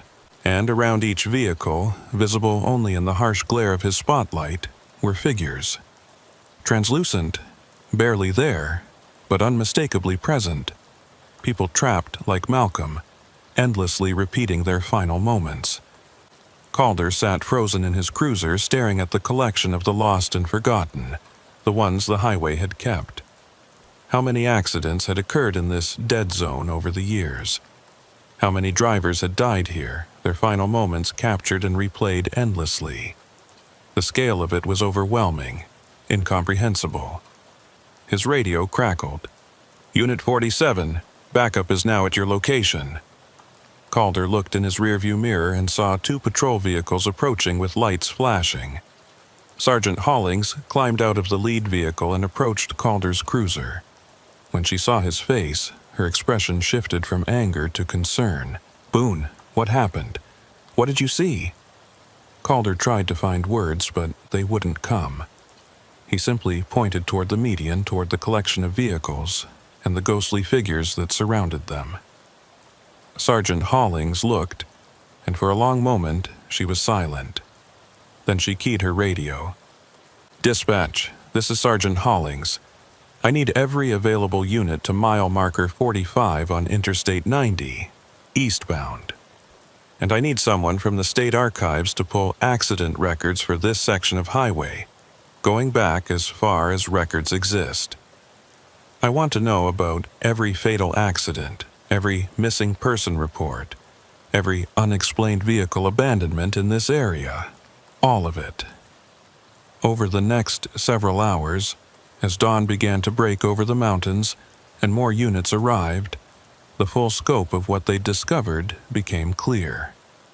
Accident records going back to the 1960s showed an unusually high fatality rate for this 10-mile stretch of Interstate 90. Over 60 deaths in traffic accidents, And that didn't count the missing persons cases where vehicles had been found abandoned, but bodies never recovered. The Highway Patrol began documenting every vehicle visible in the dawn light, running plates and VINs, matching them to decades-old case files. Malcolm Pritchard's sedan was found still sitting at mile marker 47 when units checked at dawn, though it should have been impossible since the same vehicle was locked in the impound lot. When officers went to verify, they found the impound lot vehicle was gone, the chain-link fence intact and locked, security cameras showing nothing, as if it had simply ceased to exist. The cell phone Calder had held, the one through which he'd spoken to Malcolm, was also gone. The case officially remained open, classified as an ongoing investigation into historical accidents and missing persons. The stretch of highway between mile markers 45 and 55 was designated for increased patrol and monitoring. But no official report mentioned the faceless figure, the ghostly vehicles visible only at certain times, or the impossible phone conversation between a living officer and a dead man. Calder Boone continued working highway patrol, but he never drove through the dead zone again. He'd requested reassignment to a different section of Interstate 90, and Sergeant Hollings had granted it without question. Vera remained at her dispatch station, and sometimes late at night when the radio was quiet, she would hear static-filled calls that sounded like Malcolm Pritchard's voice, still asking for help, still confused about why he was trapped between death and the endless road. 6 months after that November night, Calder was driving his regular patrol route when he saw a dark blue sedan pulled over on the shoulder. His heart seized for a moment, but as he approached, he saw it was a different make and model, and the driver was a woman in her 20s with a flat tire, very much alive and grateful for his assistance. But as he helped her change the tire and she drove away safely, Calder found himself thinking about Malcolm Pritchard and all the others trapped in that 10-mile stretch of cursed highway. The thing about working night patrol on a rural interstate is that you spend most of your shift alone with your thoughts and the hum of the engine. And sometimes, when Calder drove through the darkness now, he would wonder if other highways held similar secrets, similar collections of the lost and forgotten. He wondered if every road remembered the blood spilled on its surface, the lives ended along its shoulders, the moments of terror and confusion that marked its history. And he wondered if someday he too might make a mistake, might cross some invisible boundary, and find himself trapped in an endless loop of final moments, calling for help that would never come. The dead zone remained, and the highway continued to keep what was given to it. And Officer Calder Boone drove his patrol route, doing his job, helping those he could, and trying not to think about the ones beyond his help, the ones who would drive that stretch of Interstate 90 forever, always approaching mile marker 52, always seeing the figure in the road, always crashing, always calling out, never finding peace. The highway remembers. And sometimes, on certain cold November nights when the conditions are just right, you can still hear Malcolm Pritchard's voice on the 911 recordings, asking why he's still driving, why he can't find his way home, why the road won't let him go. Trooper Silas Brannock had been working the backroads around Helena for 9 years, and he'd developed an instinct for when something wasn't right. It wasn't anything you could teach at the academy, wasn't something that showed up in training manuals or procedural guidelines. It was a feeling that settled in your gut when you looked at a vehicle or a driver and recognized that the surface didn't match what lay underneath. That instinct had served him well over the years, keeping him safe during hundreds of traffic stops and leading to more than a few significant arrests. But nothing in those 9 years had prepared him for what he was about to uncover on a cold February afternoon in 2021. The day started routinely enough. Silas clocked in at the district station at 1300 hours, reviewed the daily briefing on recent criminal activity in the area, and headed out to his assigned patrol zone. The backroads around Helena were a network of two-lane highways and county routes that connected small towns and rural communities scattered across the mountainous terrain. Traffic was generally light, mostly locals who knew the roads well, and the occasional tourist who'd taken a wrong turn trying to reach one of the nearby national forests.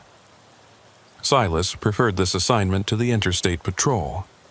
The backroads were quieter, less monotonous, and the people he encountered tended to be more willing to have actual conversations, rather than treating every interaction as an inconvenience.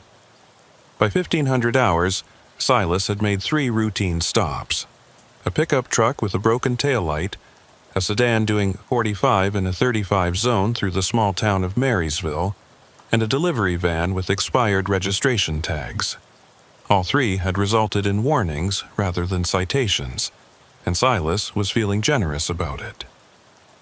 The weather was decent for February, temperature in the low 30s with clear skies, and he was in a good mood. That changed when he turned onto County Road 279, a winding 2-lane route that cut through dense forest and ranch land about 15 miles northwest of Helena. He'd been driving for maybe 10 minutes when he saw the vehicle ahead of him, a white cargo van traveling at what appeared to be exactly the speed limit, 55 miles per hour. The van stayed perfectly centered in its lane, maintained consistent speed, and showed no visible violations. But something about it triggered Silas's instinct. The van was too clean for a work vehicle that should have been accumulating road grime during Montana winter. The way it moved was too careful, too precise, as if the driver was hyper-aware of being followed by law enforcement. And, most tellingly, when Silas pulled closer to read the license plate, he saw that while the registration tags appeared current, the plate itself was slightly bent at one corner, as if it had been removed and reattached multiple times. None of these observations constituted probable cause for a stop, but they were enough to make Silas run the plate through his system.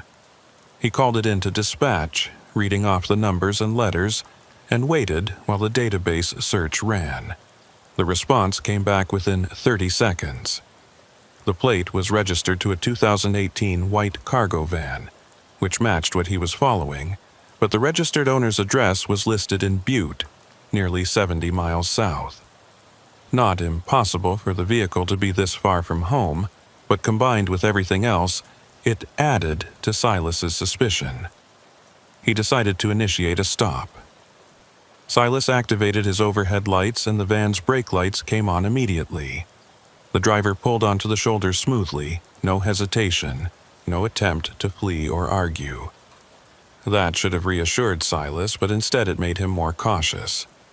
Compliant drivers were usually routine stops, but sometimes they were the most dangerous ones, the ones who'd planned for this moment and knew exactly how to play it. Silas pulled in behind the van, leaving adequate space between vehicles, and radioed his position to dispatch. Dispatch Unit 23.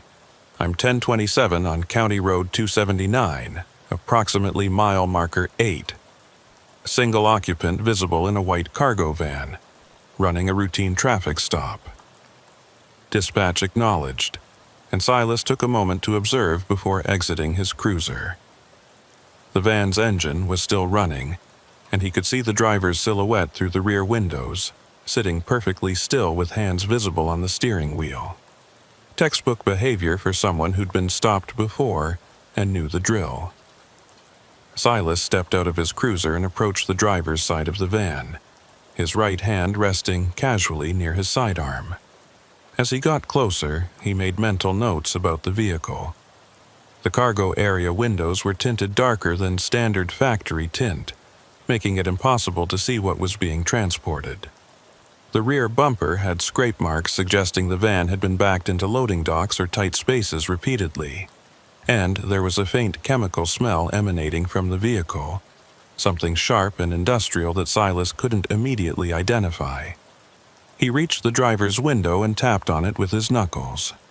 The window rolled down smoothly, and Silas found himself looking at a man in his early 40s with thinning dark hair, a neatly trimmed beard, and pale blue eyes that met Silas's gaze without flinching. The man was wearing work clothes, a flannel shirt over a thermal undershirt, and his hands remained on the steering wheel exactly where Silas could see them.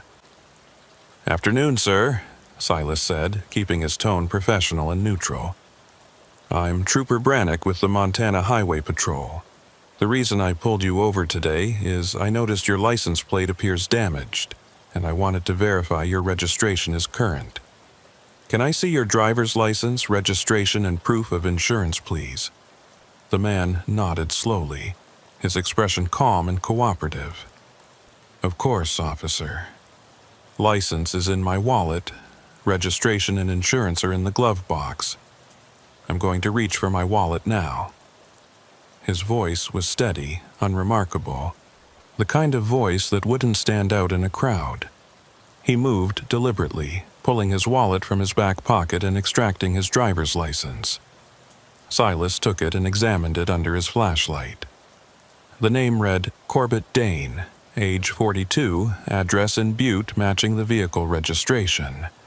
The photo was recent enough to confirm this was the same person, though the man in front of him looked slightly more weathered than the DMV photo suggested. "Mr. Dane," Silas said, "what brings you out to this area today?" It was a casual question, the kind of thing troopers asked to gauge reactions and establish rapport.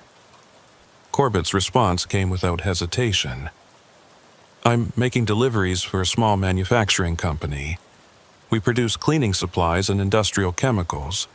I've got 3 stops today. Last one is in Helena." Silas nodded, filing away the information. "What kind of chemicals?" Corbett gestured toward the cargo area. "Mostly commercial-grade cleaning solutions, degreasers, solvents. Nothing exotic, just the standard stuff businesses use for maintenance. I've got manifests and safety data sheets in the back if you need to see them." The answer was too perfect, too detailed without being defensive. In Silas's experience, innocent people tended to be vaguer in their responses, less prepared with specific terminology. Corbett Dane sounded like he'd rehearsed this conversation. "I'll need to see your registration and insurance first," Silas said. Corbett reached carefully for the glove box, opening it and removing the requested documents. As the glove box opened, Silas caught a glimpse of something inside that made his pulse quicken slightly. The corner of what looked like a prepaid cell phone, the kind often used by people who didn't want their communications traced. Corbett handed over the registration and insurance documents, both of which appeared current and legitimate. Silas studied them carefully, comparing the VIN on the registration to the VIN visible on the van's dashboard. Everything matched. "Mr. Dane, I'm going to return to my vehicle and verify this information. Please stay in your van with your hands visible." Corbett nodded again, that same calm acceptance. "No problem, officer. Take your time." Silas walked back to his cruiser, his mind working through what he'd observed. On the surface, everything about this stop was routine. Valid license, current registration, cooperative driver with a plausible explanation for being in the area. But the instinct was still there, stronger now, telling him to dig deeper. He ran Corbett Dane's information through the system, checking for warrants, prior arrests, any flags that might indicate criminal activity. The results came back clean. No warrants, no outstanding violations, just a single speeding ticket from 3 years ago that had been paid promptly. Corbett Dane appeared to be exactly what he claimed, a delivery driver doing his job. But Silas wasn't satisfied. He radioed dispatch again. "Dispatch, Unit 23, I'm going to request consent to search this vehicle. Driver is cooperative, but something feels off. Can you run the vehicle AVN through any commercial databases, see if there are any reported issues with this company or driver?" Dispatch acknowledged and put him on hold while they ran additional searches. Silas sat in his cruiser, watching Corbett Dane's silhouette in the van. The man hadn't moved, hadn't reached for his phone, or shown any signs of nervousness. That level of calm during an extended traffic stop was unusual. Most people got fidgety or impatient after a few minutes. Dane just sat there, waiting, as if he had all the time in the world. Dispatch came back on the radio after about 5 minutes. Unit 23, the company listed on the registration is Helena Industrial Supply. It's a legitimate business, been operating for about 6 years, no complaints or violations on file. The vehicle is listed as part of their fleet. I spoke with the business owner, a woman named Eulalie Finch. She confirms that Corbett Dane is one of her drivers and that he's making deliveries today in the Helena area. Everything checks out. Silas absorbed this information, feeling his suspicion waver slightly. Maybe he was wrong. Maybe this was just a routine stop and his instincts were misfiring. But then he remembered the prepaid phone in the glove box, the chemical smell, the two perfect answers. He made a decision. He would request consent to search the vehicle. If Dane refused, that would be telling in itself. If he agreed, maybe Silas would find nothing and could let him go with a clear conscience. Silas returned to the van and explained his request. Mr. Dane, based on some inconsistencies I've observed, I'd like to request your consent to search your vehicle. You have the right to refuse. But if you have nothing to hide, it would help me verify everything is in order. Corbett's expression didn't change, but Silas saw something flicker in those pale blue eyes, a calculation, a weighing of options. After a moment, Corbett nodded. Sure, officer, I've got nothing to hide. Search all you want. The consent was given too easily. That should have been Silas's first warning that he was stepping into something far more complex than a routine traffic stop. But by then, he was committed. He asked Corbett to step out of the van and stand near the front where Silas could keep him in sight while conducting the search. Corbett complied, moving with that same deliberate calm, and Silas began his examination of the vehicle. The driver's compartment was clean, almost sterile. No personal items, no trash, no indication that someone spent hours driving in this vehicle. The glove box contained the prepaid phone Silas had glimpsed earlier, along with vehicle maintenance records and a small notebook filled with addresses and times, presumably delivery schedules. Silas photographed the notebook pages with his phone, then moved to the cargo area. The rear doors of the van were secured with a padlock, which Corbett produced a key for without being asked. When Silas opened the doors and looked inside, he saw exactly what Corbett had described. Cardboard boxes stacked neatly on wooden pallets, each box labeled with product names like industrial degreaser and commercial floor cleaner. There were manifests attached to each pallet, showing delivery addresses in Helena and the surrounding area. Everything looked legitimate, professional, exactly what you'd expect from a commercial delivery operation. But the chemical smell was stronger here, sharp enough to make Silas's eyes water slightly. He pulled one of the boxes off a pallet and examined it. The labeling looked professional, with barcodes and safety warnings printed clearly. But when Silas shook the box gently, he heard a sound that didn't quite match what should have been liquid sloshing in plastic bottles.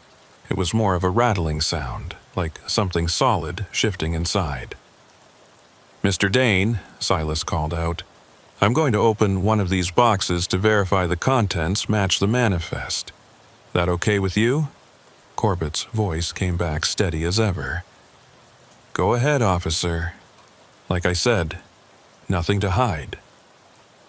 Silas used his pocket knife to slice through the packing tape and opened the box. Inside were plastic bottles filled with clear liquid, exactly as the label indicated. But nestled between the bottles, wrapped in bubble wrap, were small glass vials containing a substance that definitely wasn't cleaning solution. The vials were filled with a crystalline powder, white and granular, that Silas recognized immediately from his narcotics training. This was methamphetamine, and there were at least 24 vials in this box alone. Silas's hand moved instinctively to his sidearm as he turned back toward Corbett Dane. The man was still standing by the front of the van, but his posture had changed. The calm mask had slipped, replaced by something harder, more calculating. "Mr. Dane, I'm going to need you to put your hands on the hood of the van and spread your legs. You're being detained for possession of a controlled substance with intent to distribute." Corbett didn't argue or try to run. He simply complied, assuming the position with the practiced ease of someone who'd been through this before despite his clean record. As Silas approached with handcuffs, Corbett spoke for the first time with emotion in his voice, a quiet resignation. "You should have let me drive away, trooper. You've just opened a door you're not going to be able to close." Silas cuffed him and conducted a pat-down, finding only a wallet and keys, no weapons. "Save the cryptic warnings for your lawyer, Mr. Dane. Right now, you're under arrest." He radioed for backup and a drug task force unit, knowing this was no longer a simple traffic stop, but the beginning of what could be a significant drug trafficking investigation. As Silas waited for backup to arrive, he returned to the van and began a more thorough search of the cargo area. Every box he opened contained the same thing: legitimate cleaning products serving as camouflage for hidden vials of methamphetamine.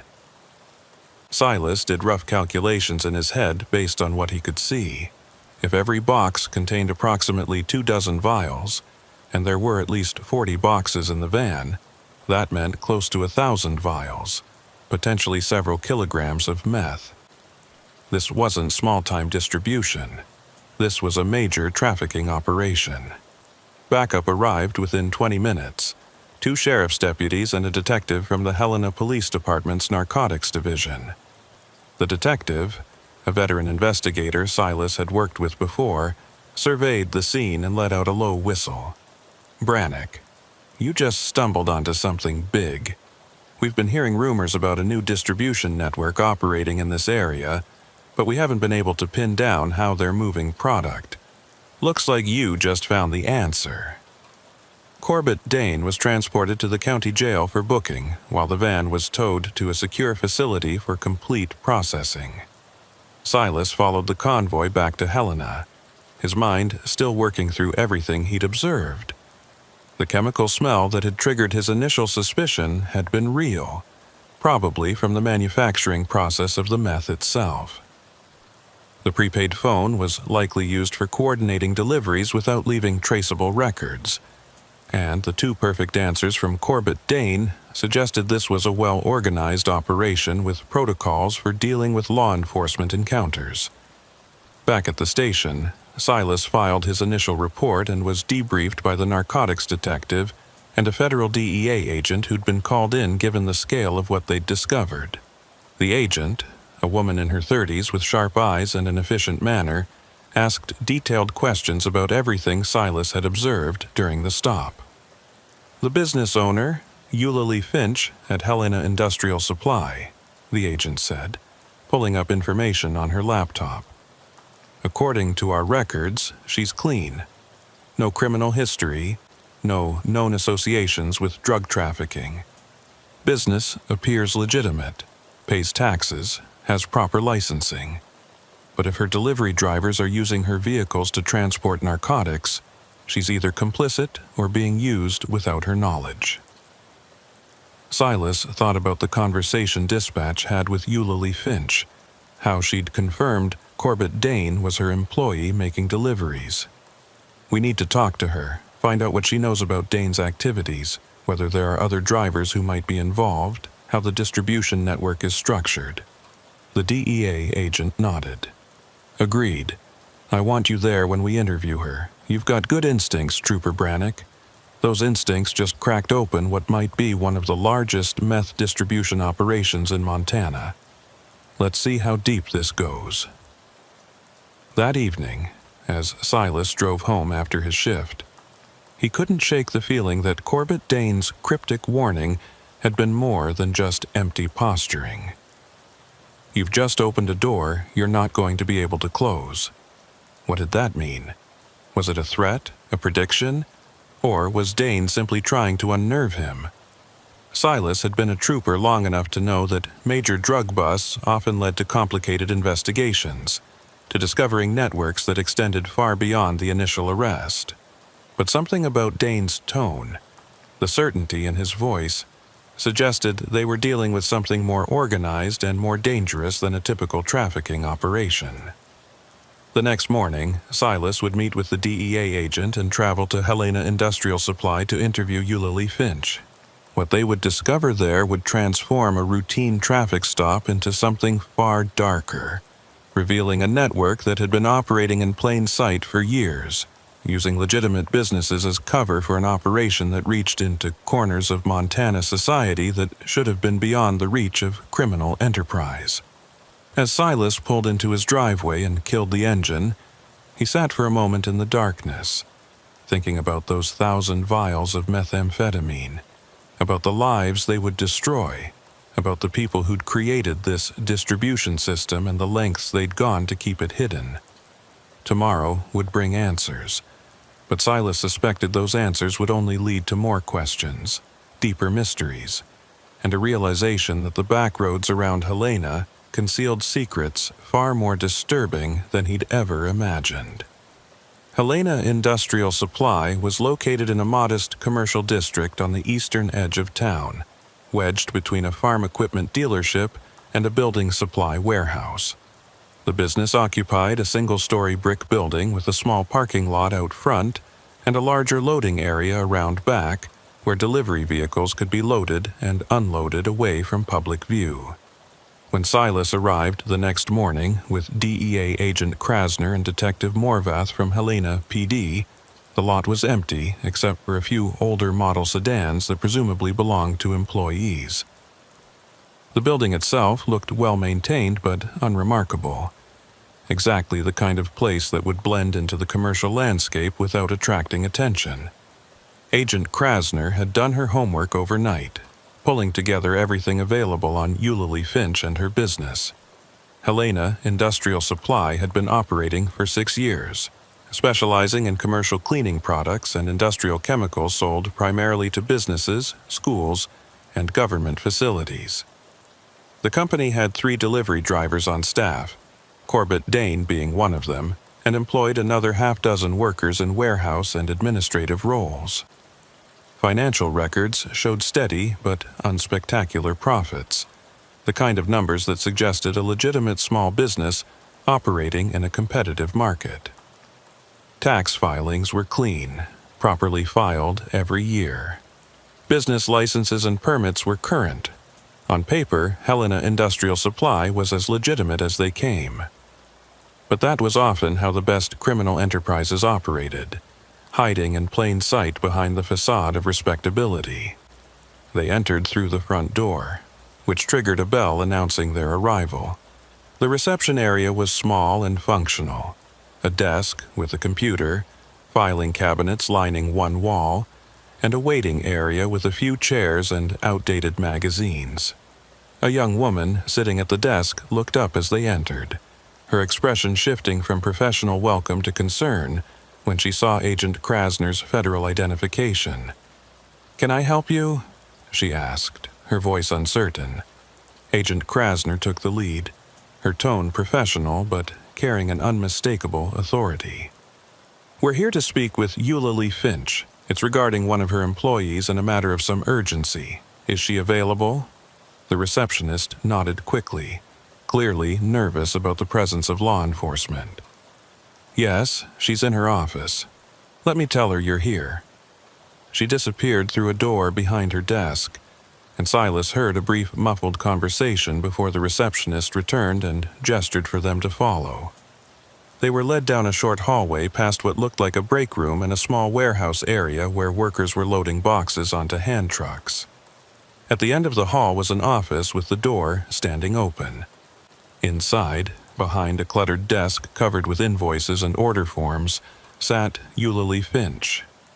Silas's first impression was that she looked exactly like someone who'd spent years running a small business. tired, practical, and slightly frazzled. Eulalie was a woman in her mid-50s with gray-streaked brown hair pulled back in a loose bun. She wore reading glasses that hung from a chain around her neck and a cardigan over a simple blouse.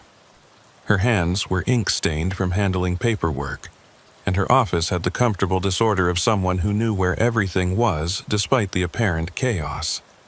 She stood as they entered, her expression wary but not hostile. "I'm Eulalie Finch. Angela said this is about one of my employees."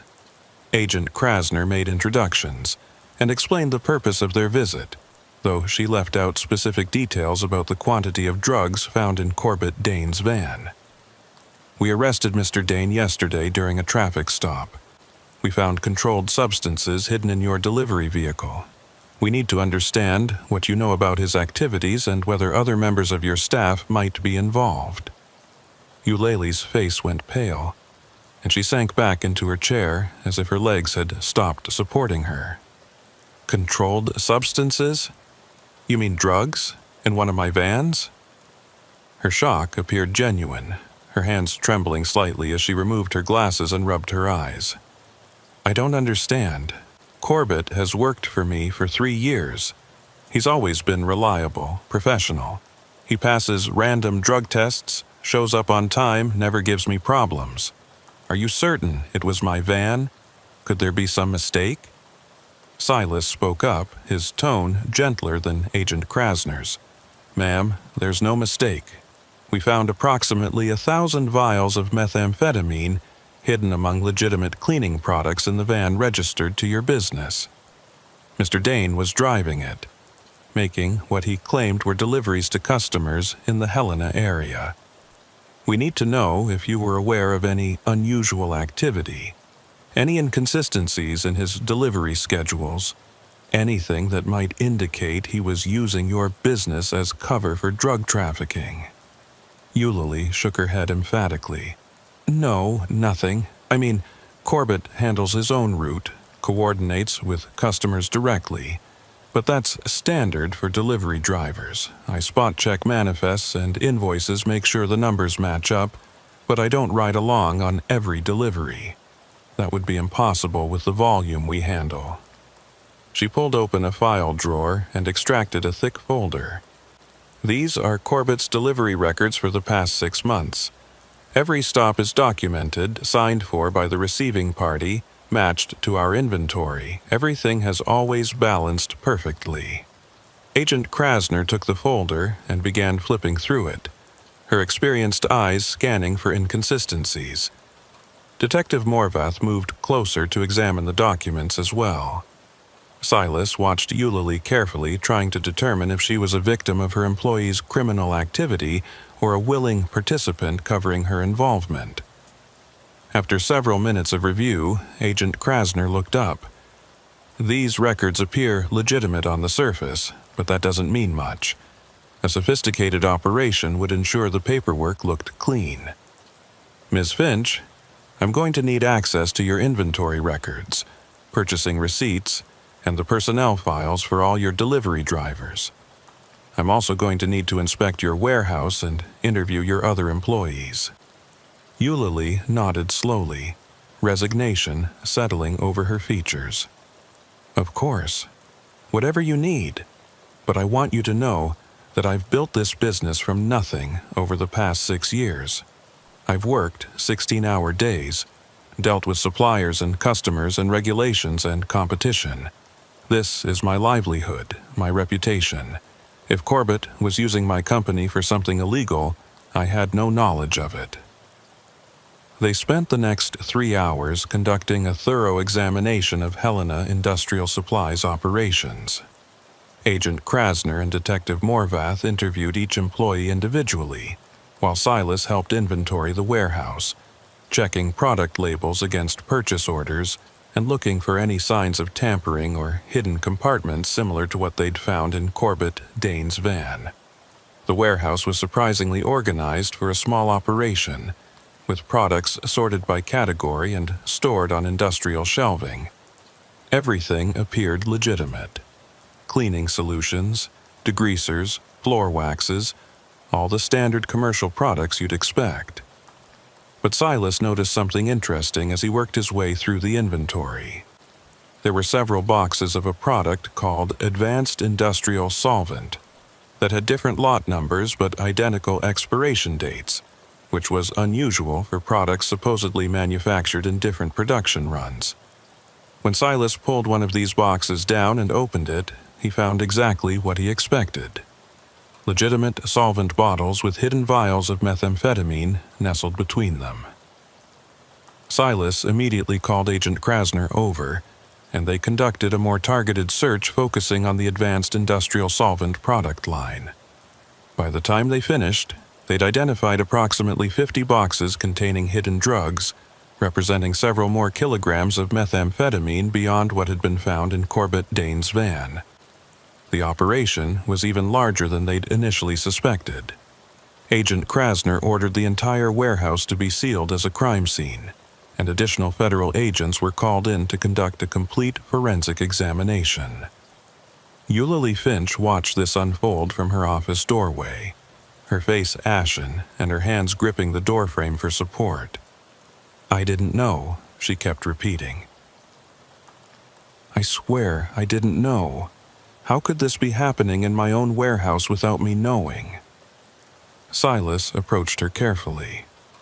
"Ms. Finch, I need you to think very carefully about your suppliers. Where does this advanced industrial solvent come from? Who manufactures it? When did you start carrying this product line?" Eulalie returned to her desk and pulled up records on her computer, her fingers shaking as she typed. "We started carrying it about 2 years ago. It's manufactured by a company called Frontier Chemical Solutions, based in Butte. Their sales representative approached me at a trade show, offered competitive pricing, good margins. The product sold well, customers liked it, so I kept ordering. We get shipments every month, usually around the 15th. Silas and Agent Krasner exchanged glances. Butte, the same city where Corbett Dane was supposedly based.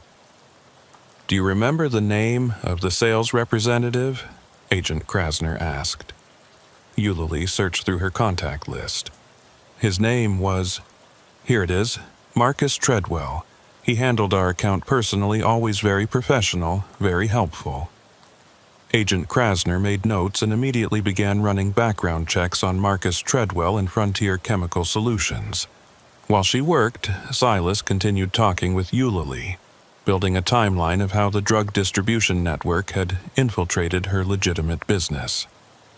According to Eulalie, she'd hired Corbett Dane about 4 months after she started carrying products from Frontier Chemical Solutions.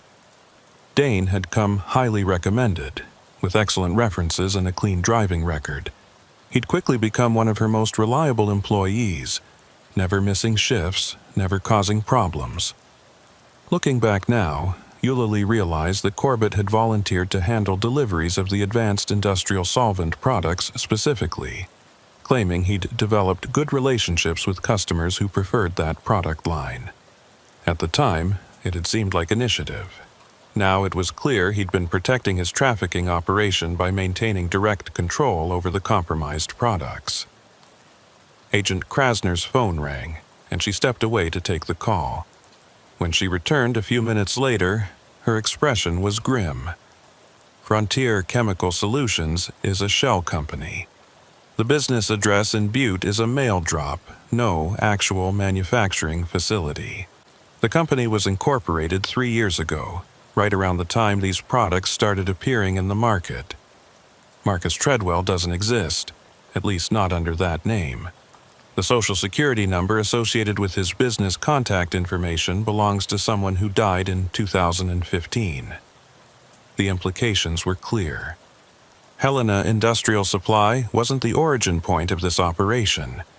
It was one node in a larger network, a distribution channel that had been deliberately cultivated by people who'd created an entire fake company to supply legitimate businesses with products that contained hidden drugs. Eulalie Finch wasn't a criminal mastermind. She was a victim, or, at best, an unwitting accomplice whose business had been infiltrated and used.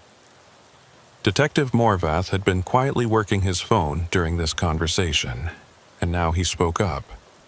"I just got word from the county jail. Corbett Dane is asking to speak with someone.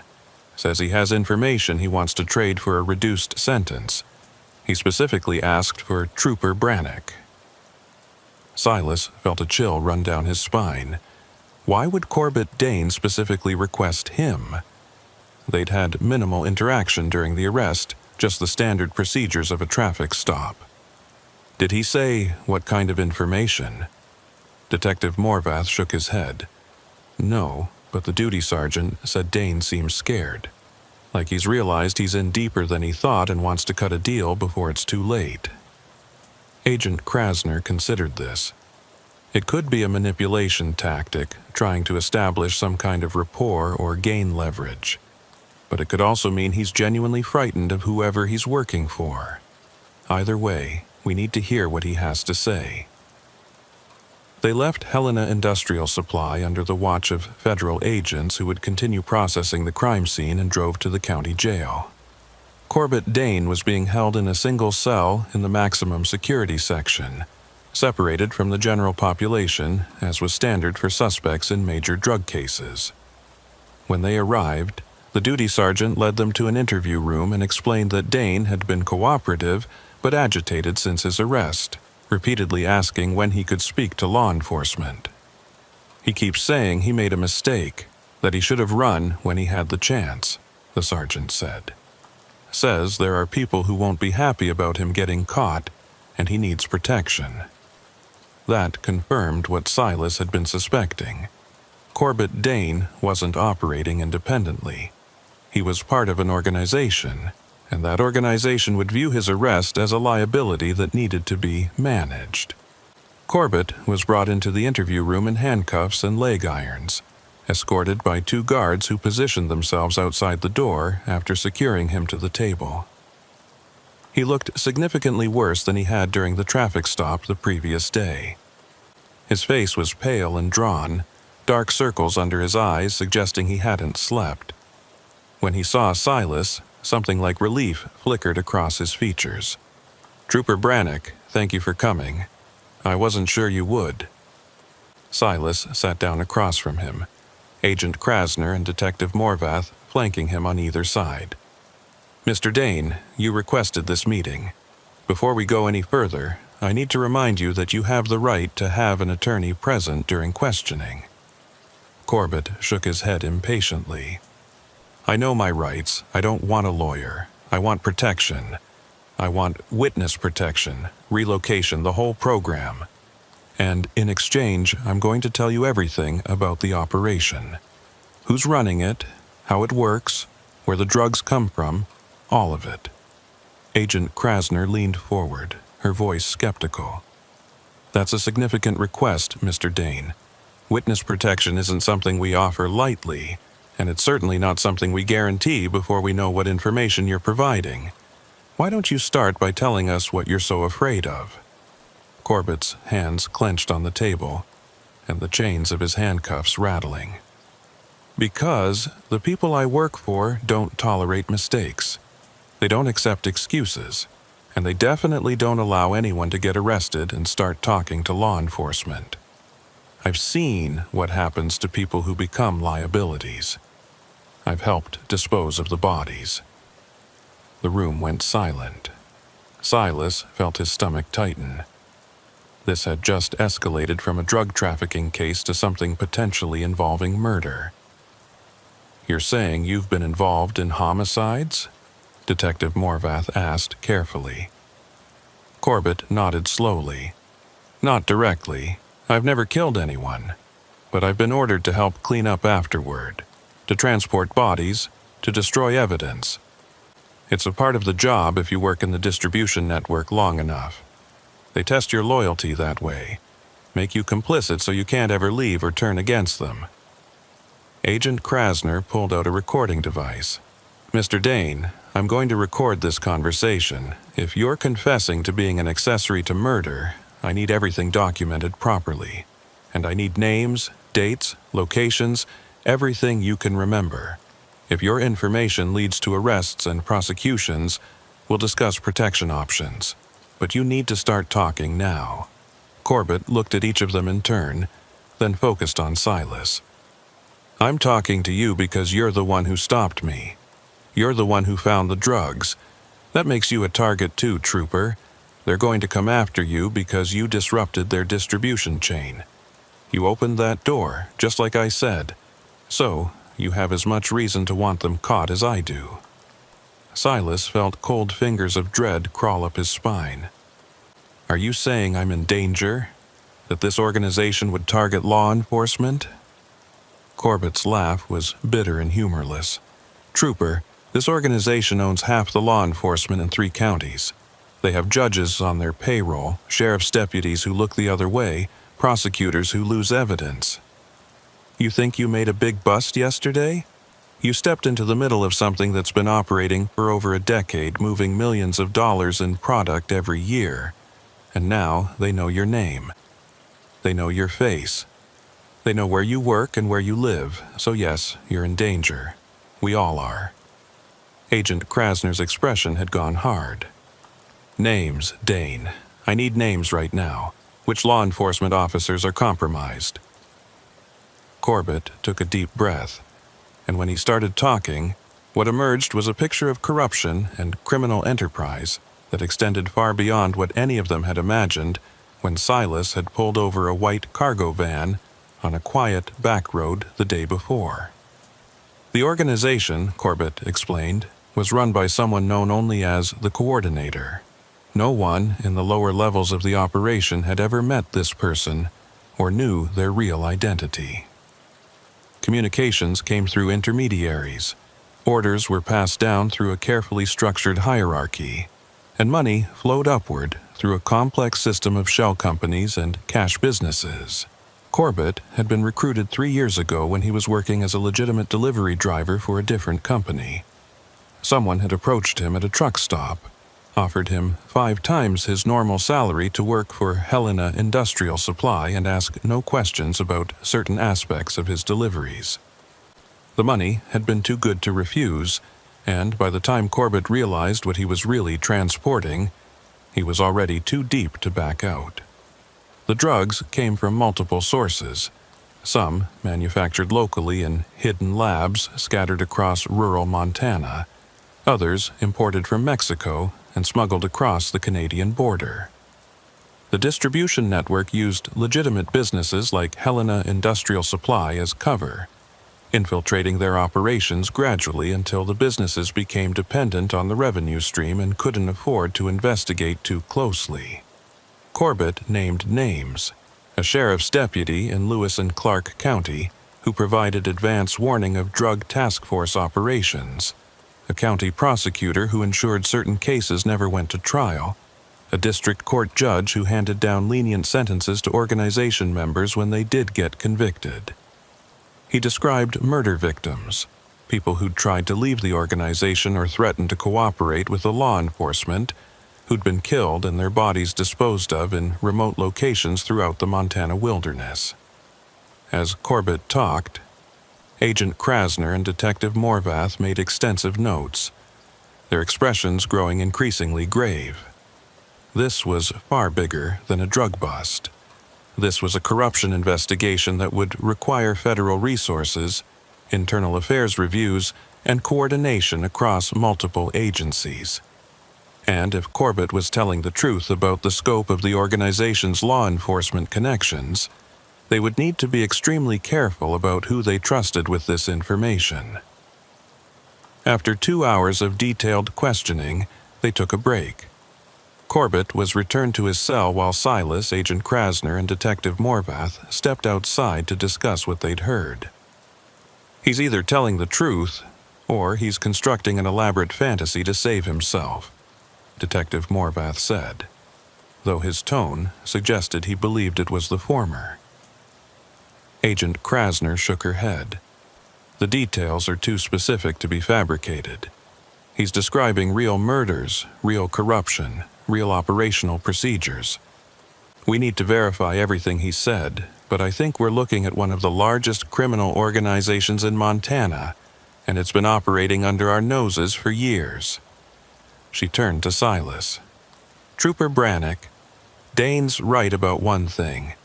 If this organization is as extensive as he claims, you making that traffic stop yesterday put you in their crosshairs. We're going to need to take precautions." Silas had been trying not to think about that aspect of the situation, but now he couldn't avoid it. "What kind of precautions?" Agent Krasner's voice was serious. "For starters, you're not going back to your regular patrol route. I'm recommending you be temporarily reassigned to administrative duties while we conduct this investigation. You'll be provided with security at your residence, and we'll need to monitor your movements. If Dane's information pans out and we start making arrests based on what he's told us, you'll need to be in a secure location when it happens." Silas nodded slowly, the reality of his situation settling over him. A routine traffic stop had transformed his life in ways he was only beginning to understand. He'd uncovered a criminal enterprise that corrupted the very institutions meant to enforce the law, and now he was a target because he'd done his job. As they prepared to return to the interview room for another session with Corbett Dane, Silas found himself thinking about Eulalie Finch, a small business owner whose company had been infiltrated and used without her knowledge. He thought about all the people whose lives had been destroyed by the drugs flowing through this distribution network, and about the murder victims Corbett had described, buried in unmarked graves across the Montana wilderness. This was no longer just an investigation. This was a war against an enemy that had embedded itself deep within the community, using corruption and fear to maintain its power. And Silas Brannick, a highway patrol trooper who'd simply trusted his instincts during a routine stop, had just become a soldier in that war, whether he wanted to be or not. The next 72 hours moved with the controlled chaos that comes with major corruption investigations. Agent Krasner coordinated with the FBI's Public Corruption Unit and brought in a team of federal investigators who could operate independently of local law enforcement. Every name Corbett Dane had provided was quietly vetted. Background checks were run, financial records were subpoenaed, and surveillance was established on suspected corrupt officials without their knowledge. Silas was placed on administrative leave and moved to a safe house on the outskirts of Helena, a nondescript ranch-style home that belonged to the Federal Marshal Service and was used for protecting witnesses in sensitive cases. 2 federal marshals rotated shifts watching the property while Silas lived in a strange limbo of waiting and wondering when the next shoe would drop. On the 4th day after Corbett's arrest, Agent Krasner arrived at the safe house with news that made Silas's blood run cold. She sat across from him at the kitchen table, her expression grave, and laid out a series of photographs. "We've been conducting surveillance on the individuals Corbett named. Last night, one of them made a move. Sheriff's Deputy Dale Hutchins, the one Corbett identified as providing intelligence to the organization, was observed meeting with an unknown male at a rest area off Highway 12. We have photos and audio from the meeting." She slid the photographs across the table. They showed a man in his 40s wearing a sheriff's deputy uniform, talking with another man whose face was partially obscured by shadows. Agent Krasner played an audio recording, the quality degraded by distance but still comprehensible. Deputy Hutchins' voice came through clearly. "They've got Dane in custody, and he's talking. The Fed, Krasner, she's building a case. They know about the distribution network, about the compromised product at Helena Industrial Supply. It's all coming apart." The other man's voice was quieter, harder to make out, but Silas heard enough to understand the message. "The coordinator wants the problem contained. The trooper who made the stop, Brannick, he's priority 1. If he testifies, if he provides details about how the network operates, it validates everything Dane is saying. We need to eliminate that validation." Eliminate. The word hung in the air like a death sentence. Silas felt his throat tighten. "They're planning to kill me."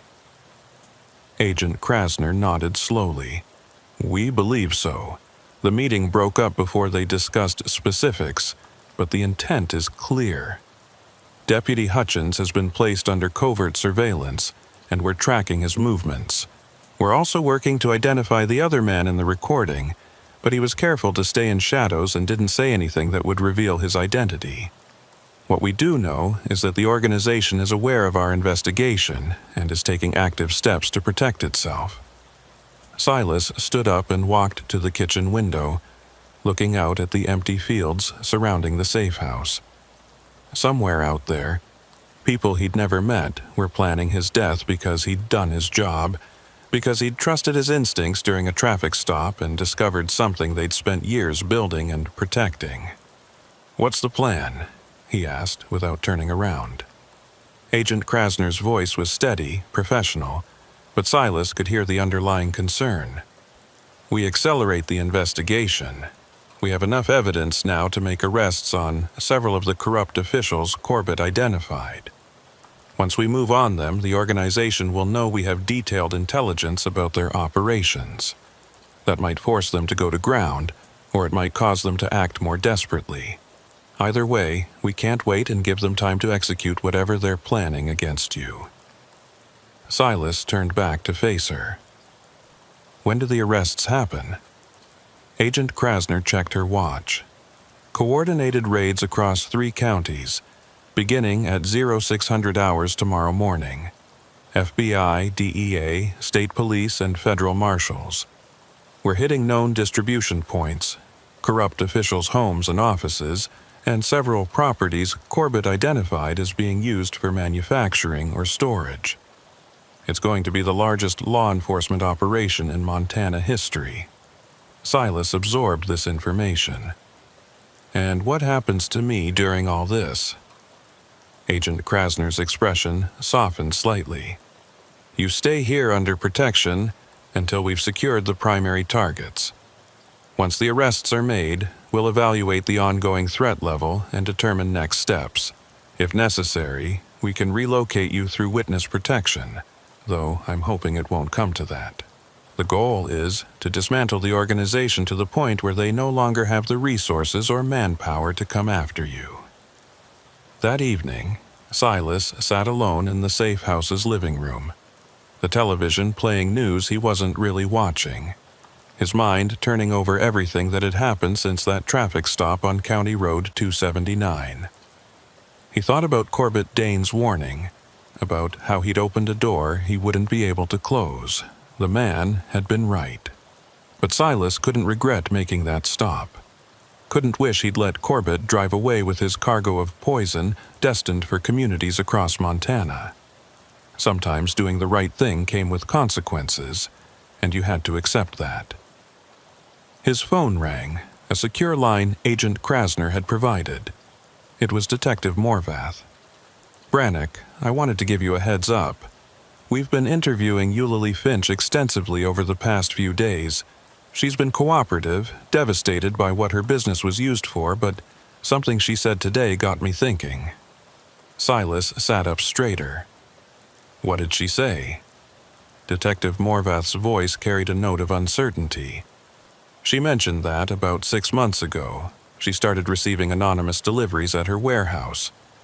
Boxes of the advanced industrial solvent product would show up outside her loading dock at night, with delivery manifests that matched orders she'd placed but hadn't expected for another week or 2. She thought it was her supplier being efficient, sending product early. But now she realizes those deliveries were the ones containing the hidden drugs. The organization was bypassing normal delivery channels, ensuring the compromised product went directly into her inventory without passing through too many hands." Silas considered this. So they were controlling both ends, the manufacturing through the shell company Frontier Chemical Solutions, and the delivery through these anonymous drops. That's sophisticated. Detective Morvath agreed. "Very sophisticated, but here's what's bothering me. Eulalie said these deliveries always happened on Thursday nights, always between midnight and 2 in the morning. She only knew about them because she has a security camera system covering her loading dock. She went back through the footage from the past 6 months, and she's right. Every Thursday night, a truck would pull up, unload boxes, and leave.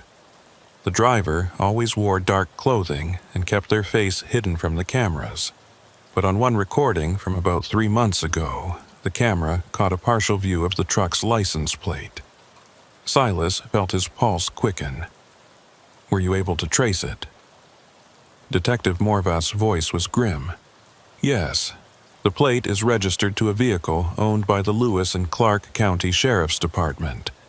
This wasn't a contract carrier or a commercial delivery service. This was law enforcement delivering drugs to a distribution point." The implications were staggering. The corruption went beyond individual officers taking bribes or looking the other way. The organization had infiltrated law enforcement so thoroughly that they were using official vehicles and likely official resources to facilitate their trafficking operation. "Does Agent Krasner know about this?" Silas asked. Detective Morvath confirmed she did. "We briefed her an hour ago. She's adding it to the evidence package for tomorrow's raids. But Brannick, this means the organization has access to law enforcement databases, vehicle pools, evidence lockers, all of it. They've been operating with the full protection and resources of the institutions meant to stop them. That's why they've lasted so long, and why they're so dangerous now that we're coming after them." After the call ended, Silas sat in the darkness of the safe house, the weight of what he'd uncovered settling over him like a physical burden. This wasn't just about drug trafficking anymore. This was about the systematic corruption of law enforcement, about an organization that had turned the tools of justice into weapons for their criminal enterprise. The night before the raids, Silas barely slept.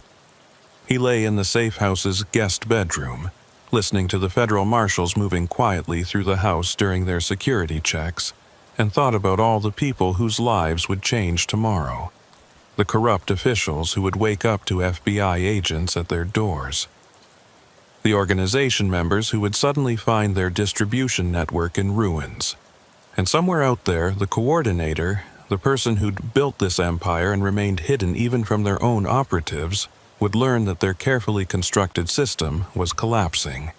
Silas wondered if the coordinator would run, or if they would fight to preserve what they'd built. At 0530 hours, Agent Krasner called. "Operation is go. Raids begin in 30 minutes. I wanted you to know that we've increased security at your location. Until we've accounted for all primary targets, consider yourself under lockdown. Don't leave the house. Don't answer the door for anyone except the marshals you've already met, and keep your phone close." Silas acknowledged and spent the next hours watching news feeds on his laptop as reports began to filter in.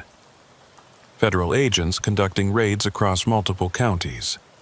Arrests of law enforcement officials on corruption charges. Seizure of properties and vehicles connected to drug trafficking. The operation was massive and coordinated, but Silas knew that in an operation this size, there would be complications. Not everyone would be caught in the initial sweep. Some would receive warnings from colleagues still loyal to the organization.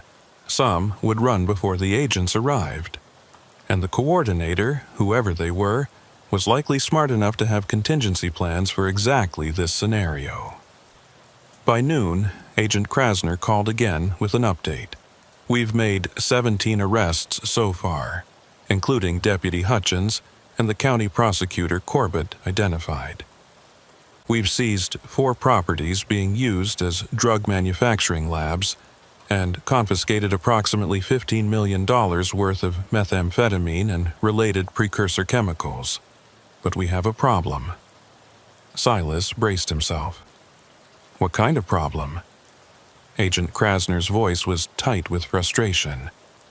The district court judge Corbett named Judge Theodore Hartman. He wasn't at his home when our team arrived.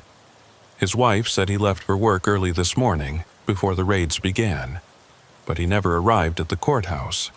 We've issued a warrant for his arrest and put out an alert to all law enforcement agencies, but he's in the wind. and his personal vehicle was found abandoned at a truck stop outside Butte 3 hours ago. Silas felt cold dread settle in his stomach. "You think he's running?" Agent Krasner hesitated. "I think he was warned. Someone in the organization had enough advance notice to tip him off, which means we have a leak. It could be someone in local law enforcement who isn't on our radar yet, or it could be someone in the federal task force. Either way, if Judge Hartman was warned, others might have been warned too. We need to operate under the assumption that the organization knows the scope of our operation and is adapting accordingly." The afternoon brought more troubling news.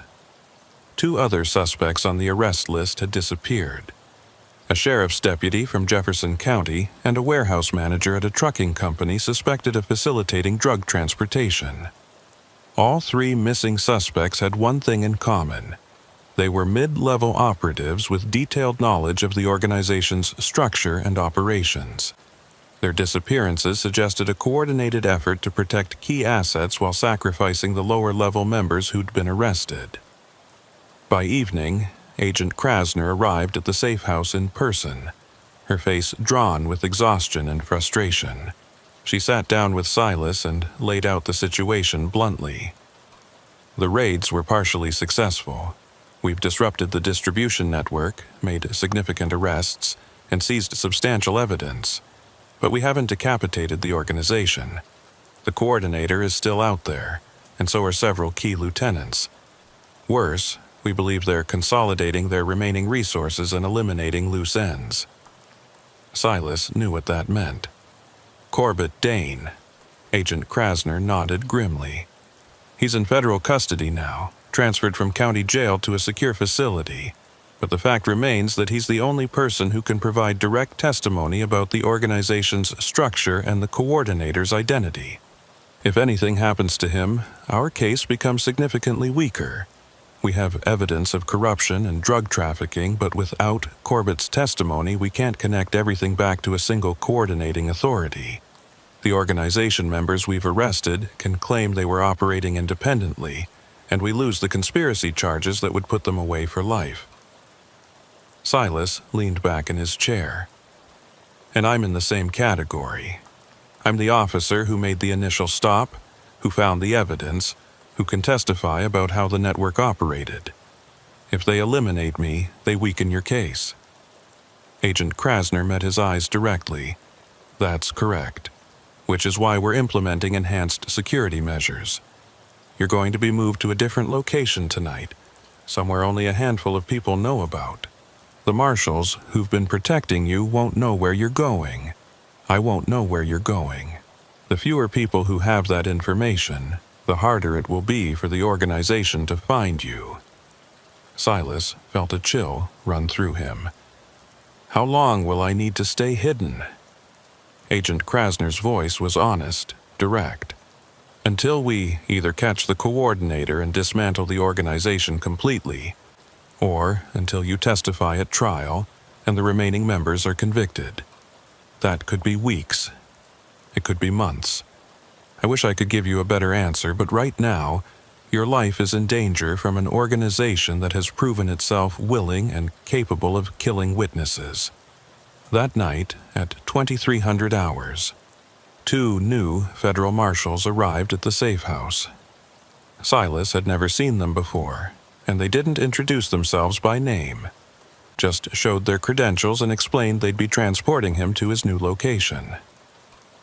The drive took nearly 3 hours, winding through backroads Silas didn't recognize.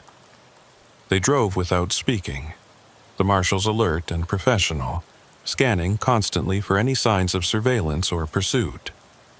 When they finally arrived at their destination, Silas found himself at a small cabin deep in the mountains, accessible only by a rough dirt road that would be impassable in bad weather. The cabin was rustic but functional. A wood stove for heat, a generator for electricity, and enough provisions to last weeks if necessary. One of the marshals gave him a secure satellite phone with a single programmed number for emergencies. "Someone will check on you every 48 hours, the marshal said. Until then, stay inside, keep the lights low after dark, and don't make any unnecessary calls. If anyone approaches this property who isn't one of us, you use that phone immediately." After the marshals left, Silas stood in the cabin's main room, listening to the silence of the surrounding forest. He was alone now, cut off from his normal life, from his work, from everything familiar. All because he'd trusted his instincts during a traffic stop and uncovered something that powerful people wanted to keep hidden. He thought about the coordinator, the mysterious figure who'd built this criminal empire and had remained hidden even as their organization crumbled. He wondered if the coordinator was also hiding somewhere, in another safe house or another remote location, waiting to see if their network could survive the federal assault.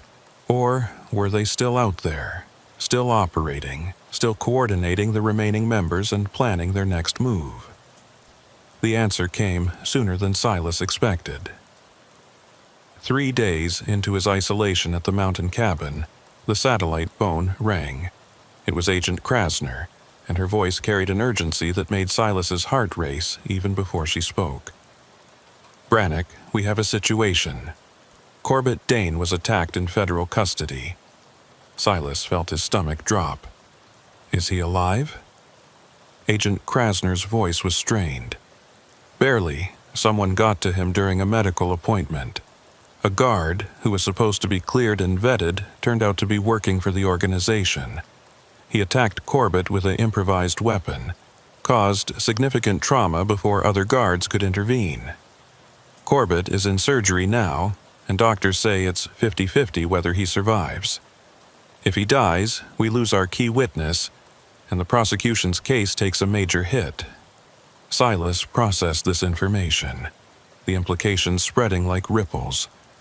If they could get to him in federal custody, they can get to anyone. Agent Krasner didn't deny it. "We're conducting an internal investigation, trying to determine how the organization managed to place someone inside the federal detention system. But yes, it means they have deeper resources and more extensive connections than we realized. Which brings me to why I'm calling. We intercepted communication suggesting the organization has located your general area. We don't know how they found you, but we believe you need to be moved again, tonight." Before Silas could respond, he heard something outside the cabin. A vehicle engine, distant but approaching. He moved to the window and peered carefully through the curtains. Headlights were visible through the trees, following the dirt road toward the cabin. But it was too early for the 48-hour check-in. The marshals weren't due back for another day. "Agent Krasner," Silas said quietly, his hand moving instinctively to where his sidearm would normally be before remembering he'd been required to surrender it when going into protective custody. "I think they're here." Agent Krasner's voice sharpened. "Get out of that cabin now. Don't try to confront them. Don't wait to see who it is. There's a trail behind the cabin leading deeper into the forest. Follow it, stay off the main road, and keep this line open. I'm dispatching a helicopter to your location now, but it'll take at least 30 minutes to arrive." Silas grabbed the satellite phone and moved to the back door, his heart pounding. Through the cabin's front windows, he could see the vehicle getting closer, its headlights cutting through the darkness. He slipped out the back door into the cold February night, the temperature well below freezing, and began moving quickly toward the tree line. Behind him, he heard the vehicle pull up to the cabin, heard doors opening and voices calling out. They weren't trying to be subtle or stealthy. They knew he was here, and they were confident enough in their numbers or firepower that they didn't care about stealth. Silas pushed deeper into the forest, branches whipping at his face, his breath coming in ragged clouds. Agent Krasner's voice came through the satellite phone, urgent and clear. "Brannick, talk to me. What's happening?" Silas kept moving, forcing words out between breaths. "Multiple subjects at the cabin. I'm heading into the forest. How long until extraction?" Agent Krasner's response was drowned out by the sound of gunfire behind him. They weren't trying to capture him. They were shooting to kill, hoping to hit him even in the darkness. Silas ran faster, stumbling over roots and rocks, using the trees for cover as more shots echoed through the night. The forest was dark, almost pitch black away from the cabin's lights, and that worked in his favor. His pursuers would have to use flashlights to track him, making themselves visible targets if any law enforcement did arrive. But it also meant Silas was running blind, trusting his instincts and sense of direction to keep him moving away from danger. He ran for what felt like hours, but was probably only 20 minutes, his legs burning and his lungs aching from the cold air. Behind him, the sounds of pursuit had faded, either because he'd outdistanced them or because they'd lost his trail in the darkness.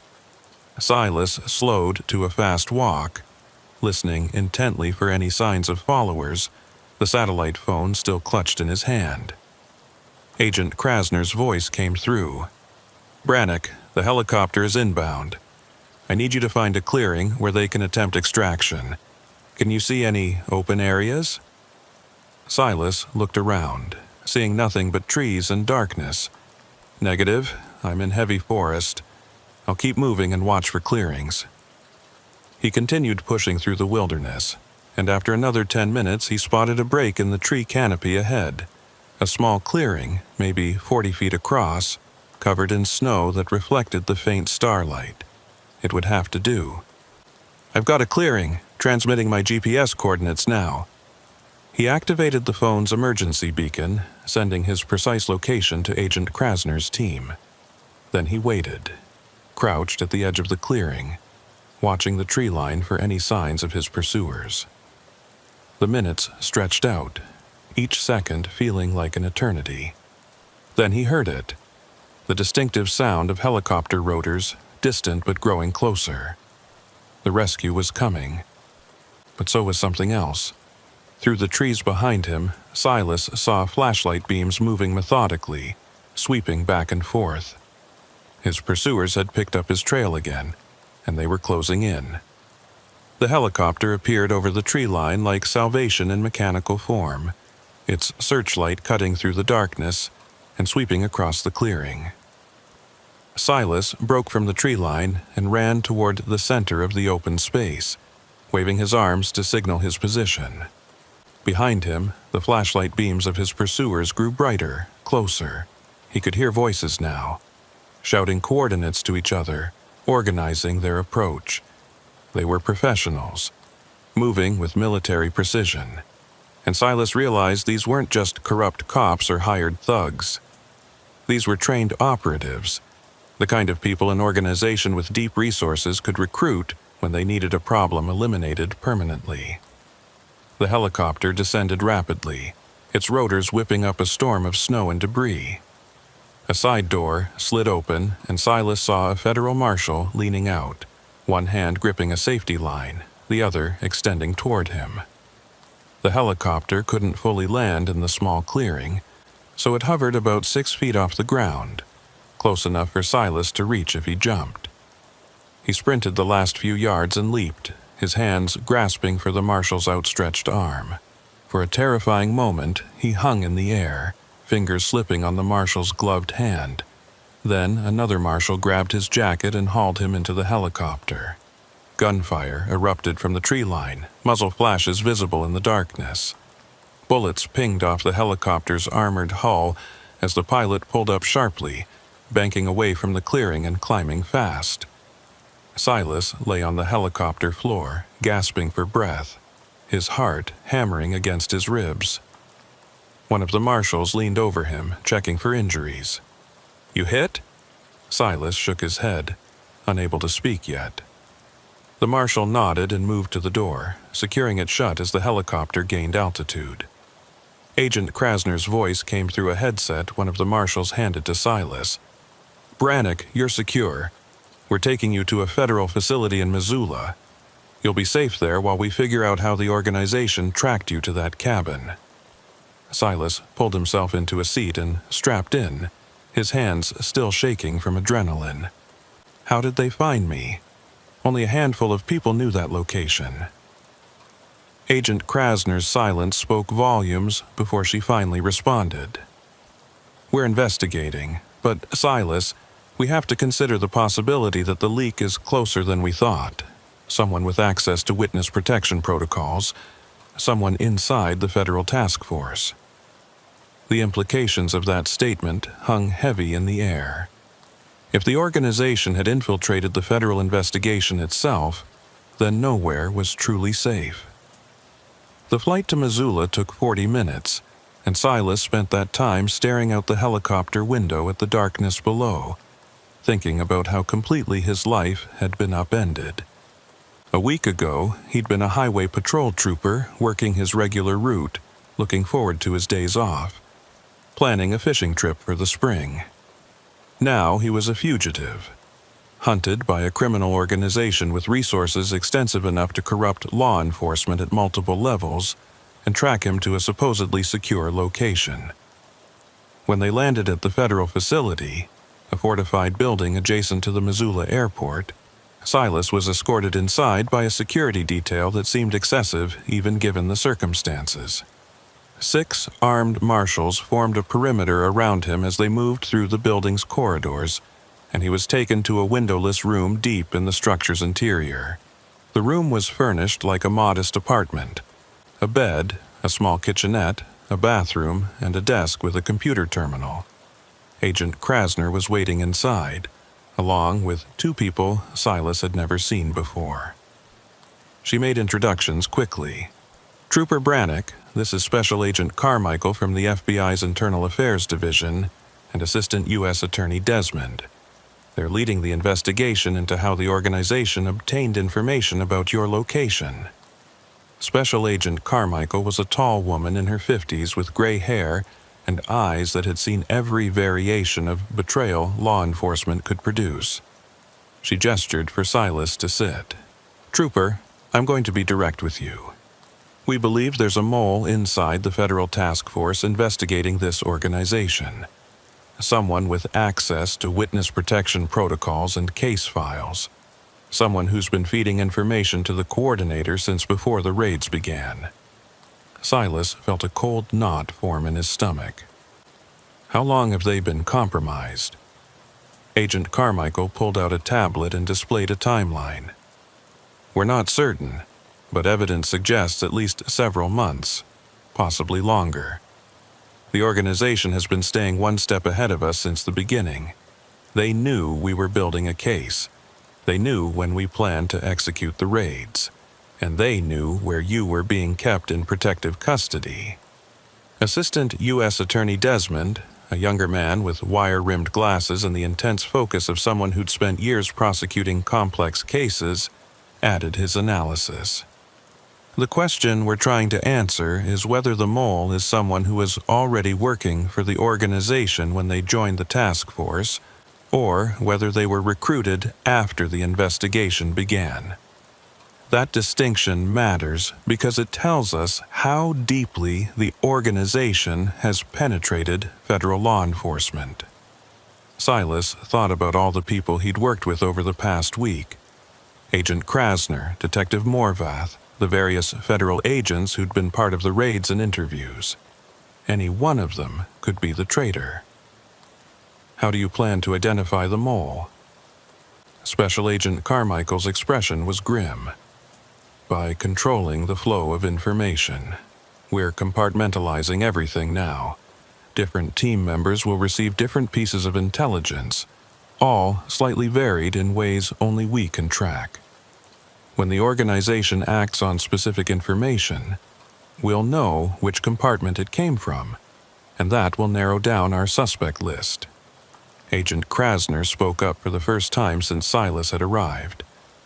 "In the meantime, Trooper Brannick, you're in a difficult position. We need you alive to testify, but every day you remain in custody is another day the organization has to find and eliminate you. The mole, whoever they are, will be looking for ways to discover your new location. So, we're implementing a protocol called ghost custody. Officially, you're being held here at this facility, but in reality, you're going to be moved to a location known only to Special Agent Carmichael and one other person. Not even I will know where you are." Silas looked at each of them in turn. And what about Corbett Dane? Is he still alive? The room went quiet. Assistant U.S. Attorney Desmond finally answered. He survived surgery but remains in critical condition. He's been moved to a different facility, and we've implemented similar ghost custody protocols. If both you and Corbett survive until trial, we have a strong case. If either of you dies, the case becomes significantly harder to prosecute. That night, Silas was moved again. This time, only Special Agent Carmichael accompanied him, driving an unmarked vehicle through backroads Silas couldn't track or remember. They drove for hours, eventually arriving at what appeared to be a working ranch in the middle of nowhere. Silas was taken to a small bunkhouse separate from the main ranch house, where he was told he'd be staying indefinitely. The ranch belongs to a retired federal judge who owes me a favor, Special Agent Carmichael explained. No one knows you're here except me, the judge, and one deputy director at the FBI. You'll have everything you need, but no contact with the outside world except through a secure line that only I can access. If anyone approaches this property who isn't supposed to be here, the judge is armed and trained, and backup can be here in under 20 minutes. Silas nodded, too exhausted to ask more questions. After Special Agent Carmichael left, he collapsed onto the bunkhouse bed and fell into a dreamless sleep born of physical and emotional depletion. The next 2 weeks passed in a strange limbo. Silas spent his days helping with ranch work, which the judge insisted would help keep him occupied and less likely to dwell on his situation. The judge was a man in his 70s named Rutherford, lean and weathered from years of outdoor work. He'd served on the federal bench for 30 years before retiring to this ranch, and he maintained the gruff competence of someone who'd spent a lifetime making difficult decisions. He didn't ask Silas about his situation, didn't pry into why a state trooper was hiding on his property. He simply provided work, food, and the occasional game of chess in the evenings. Silas found himself grateful for the normalcy of it, the simple routines of ranch life that gave structure to his days. But at night, lying in the darkness of the bunkhouse, he would think about the organization still out there, still searching for him. He thought about Corbett Dane fighting for his life in some hospital, about the mole inside the federal task force feeding information to the coordinator, about how many other people might be in danger because of what he'd uncovered during that traffic stop. Special Agent Carmichael called once a week on the secure line, providing limited updates. The investigation was continuing. Several more arrests had been made based on evidence seized during the raids. But the coordinator remained unidentified, and the 3 suspects who'd fled, including Judge Hartman, were still at large. The mole inside the task force hadn't been identified yet, though Carmichael said they were making progress with their compartmentalized information strategy.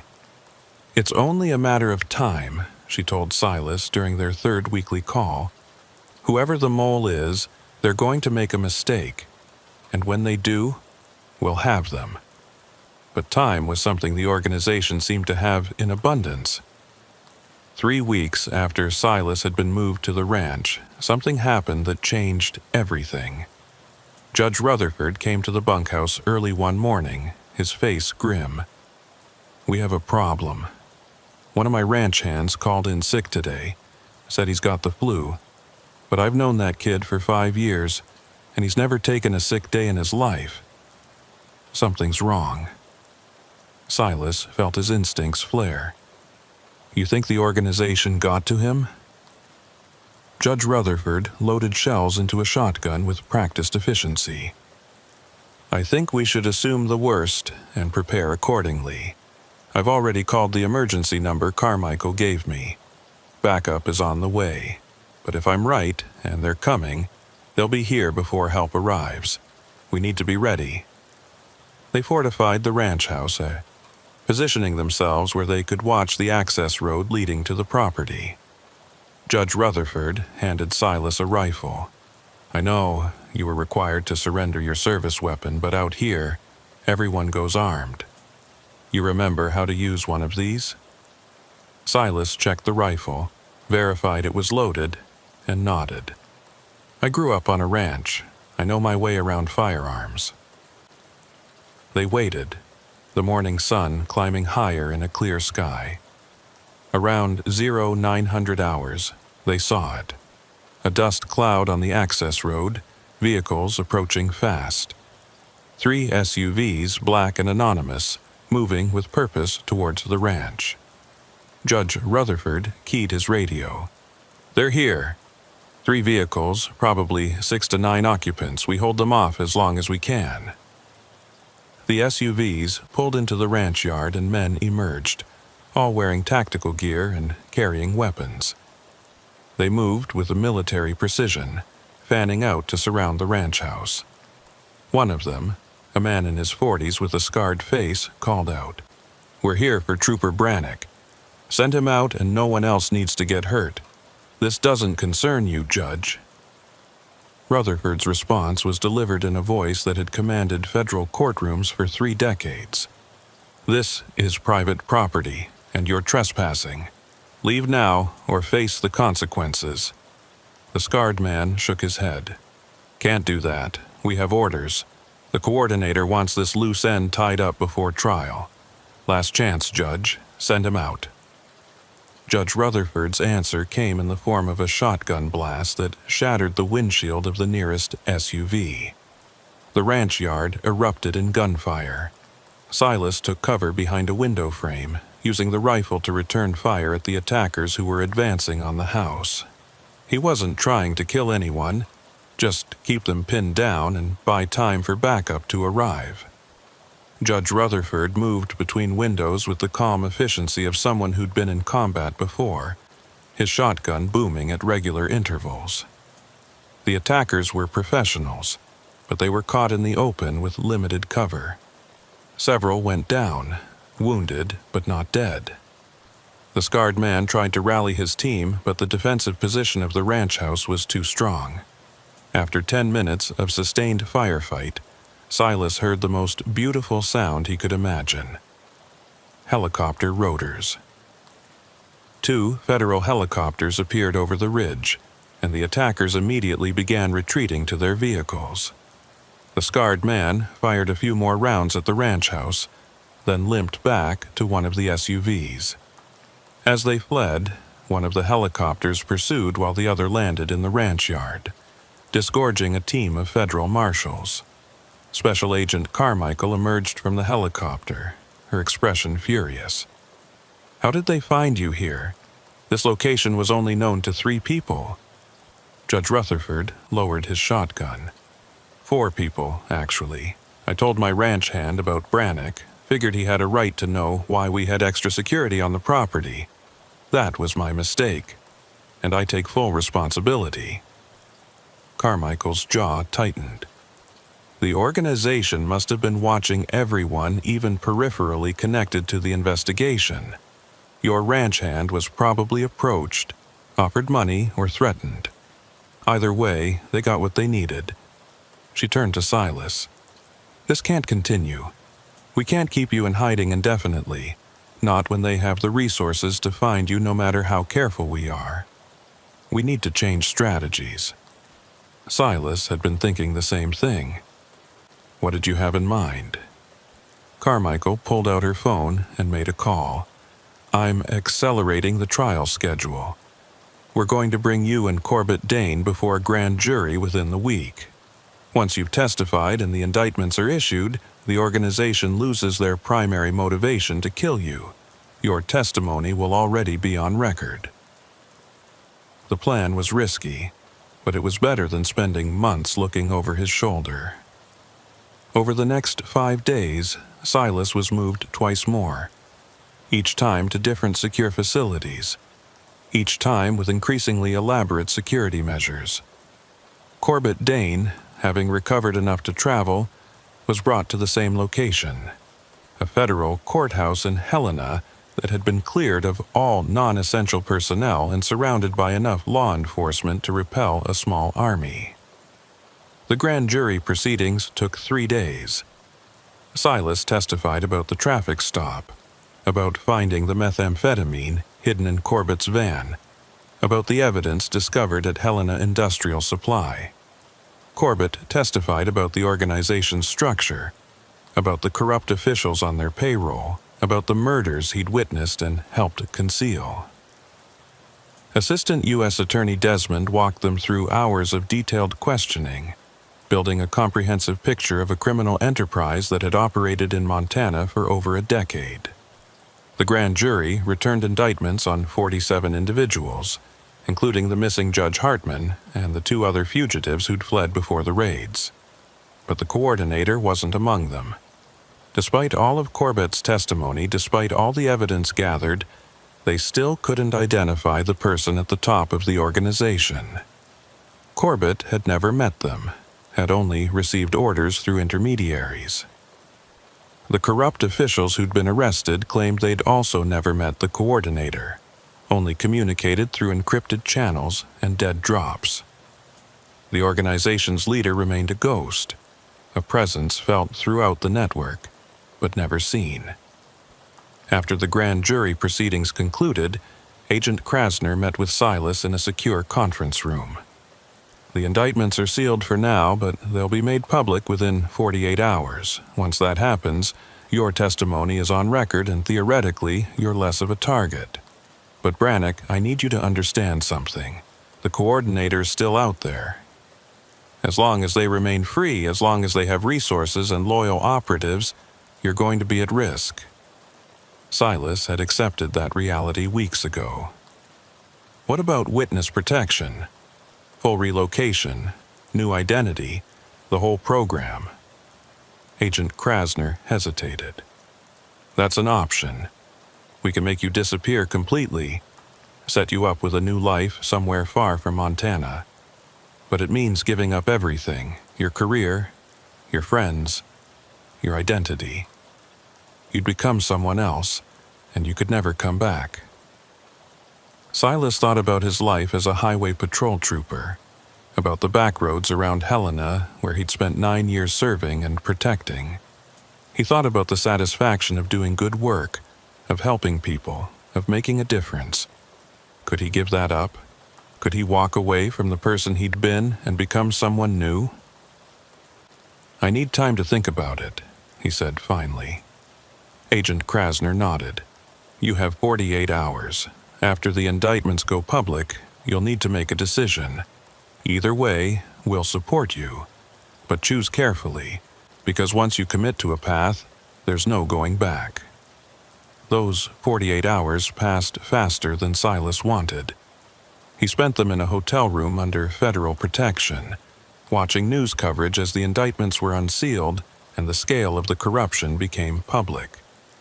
The media erupted with stories about the criminal organization that had infiltrated Montana law enforcement, about the decades of drug trafficking and murder, about the mysterious coordinator who'd built an empire and remained hidden.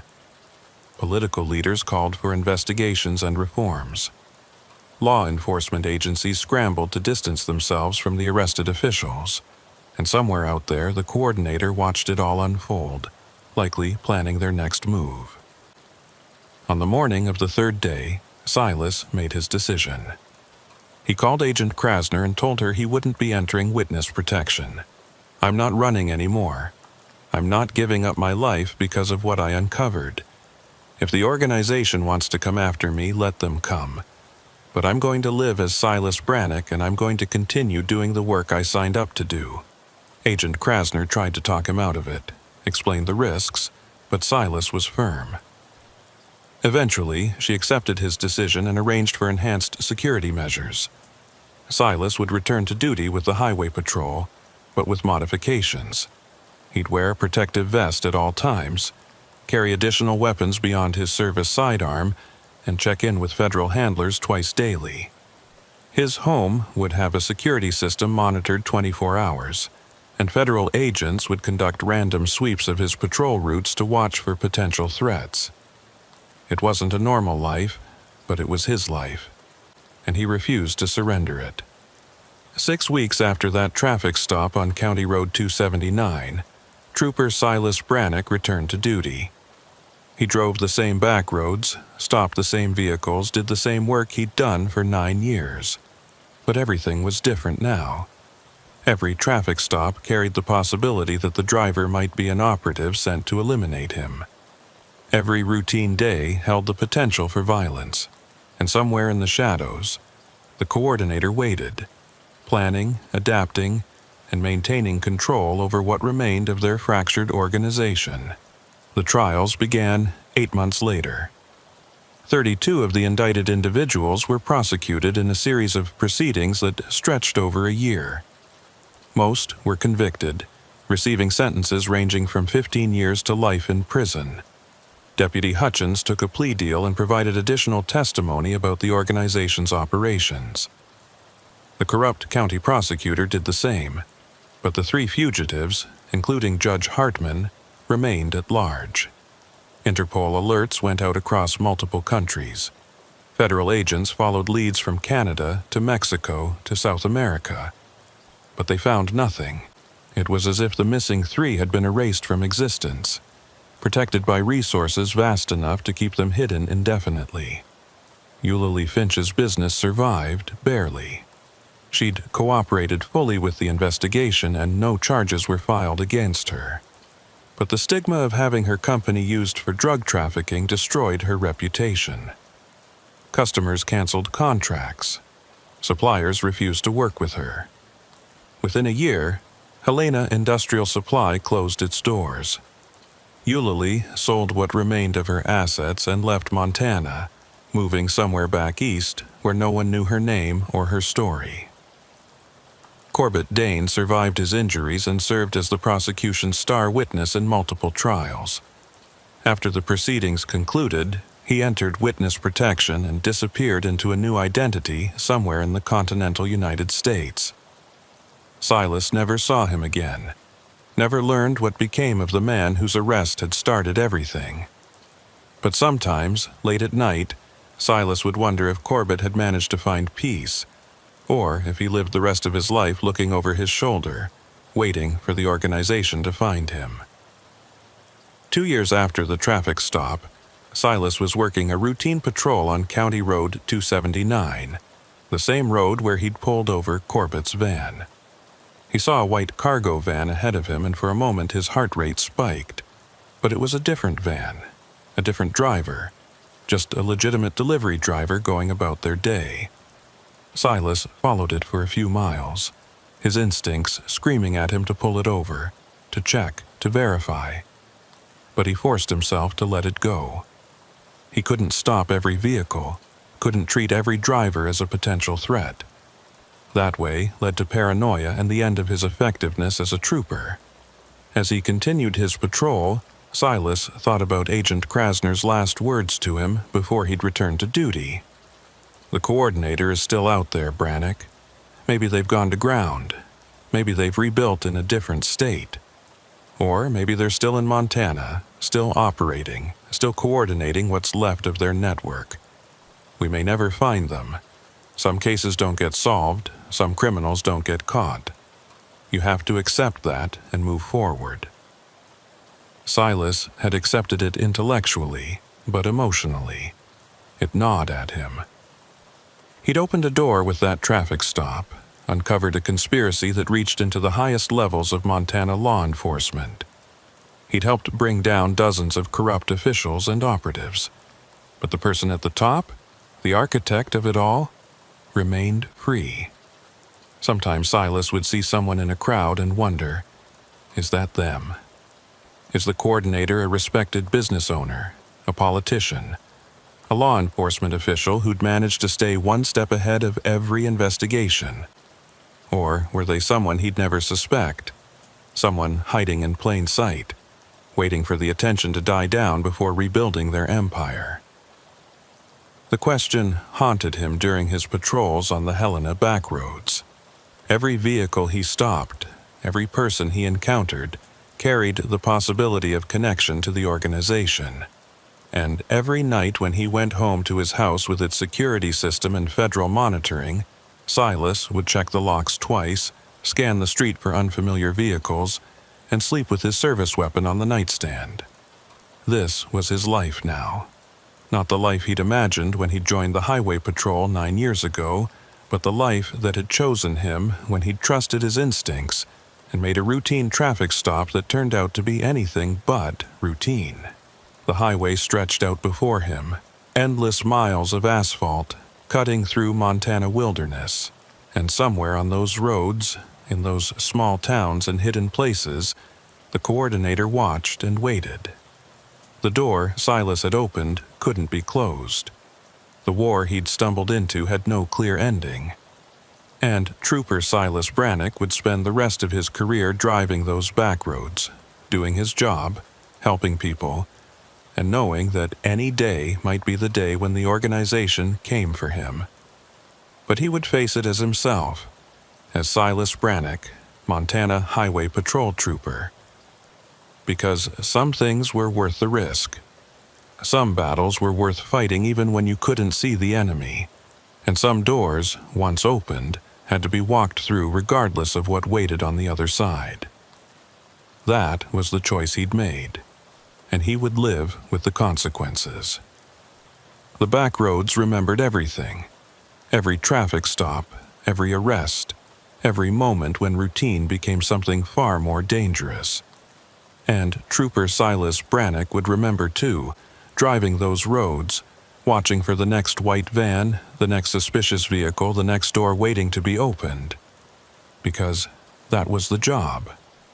That was the life. And he wouldn't let fear change who he was or what he'd sworn to protect.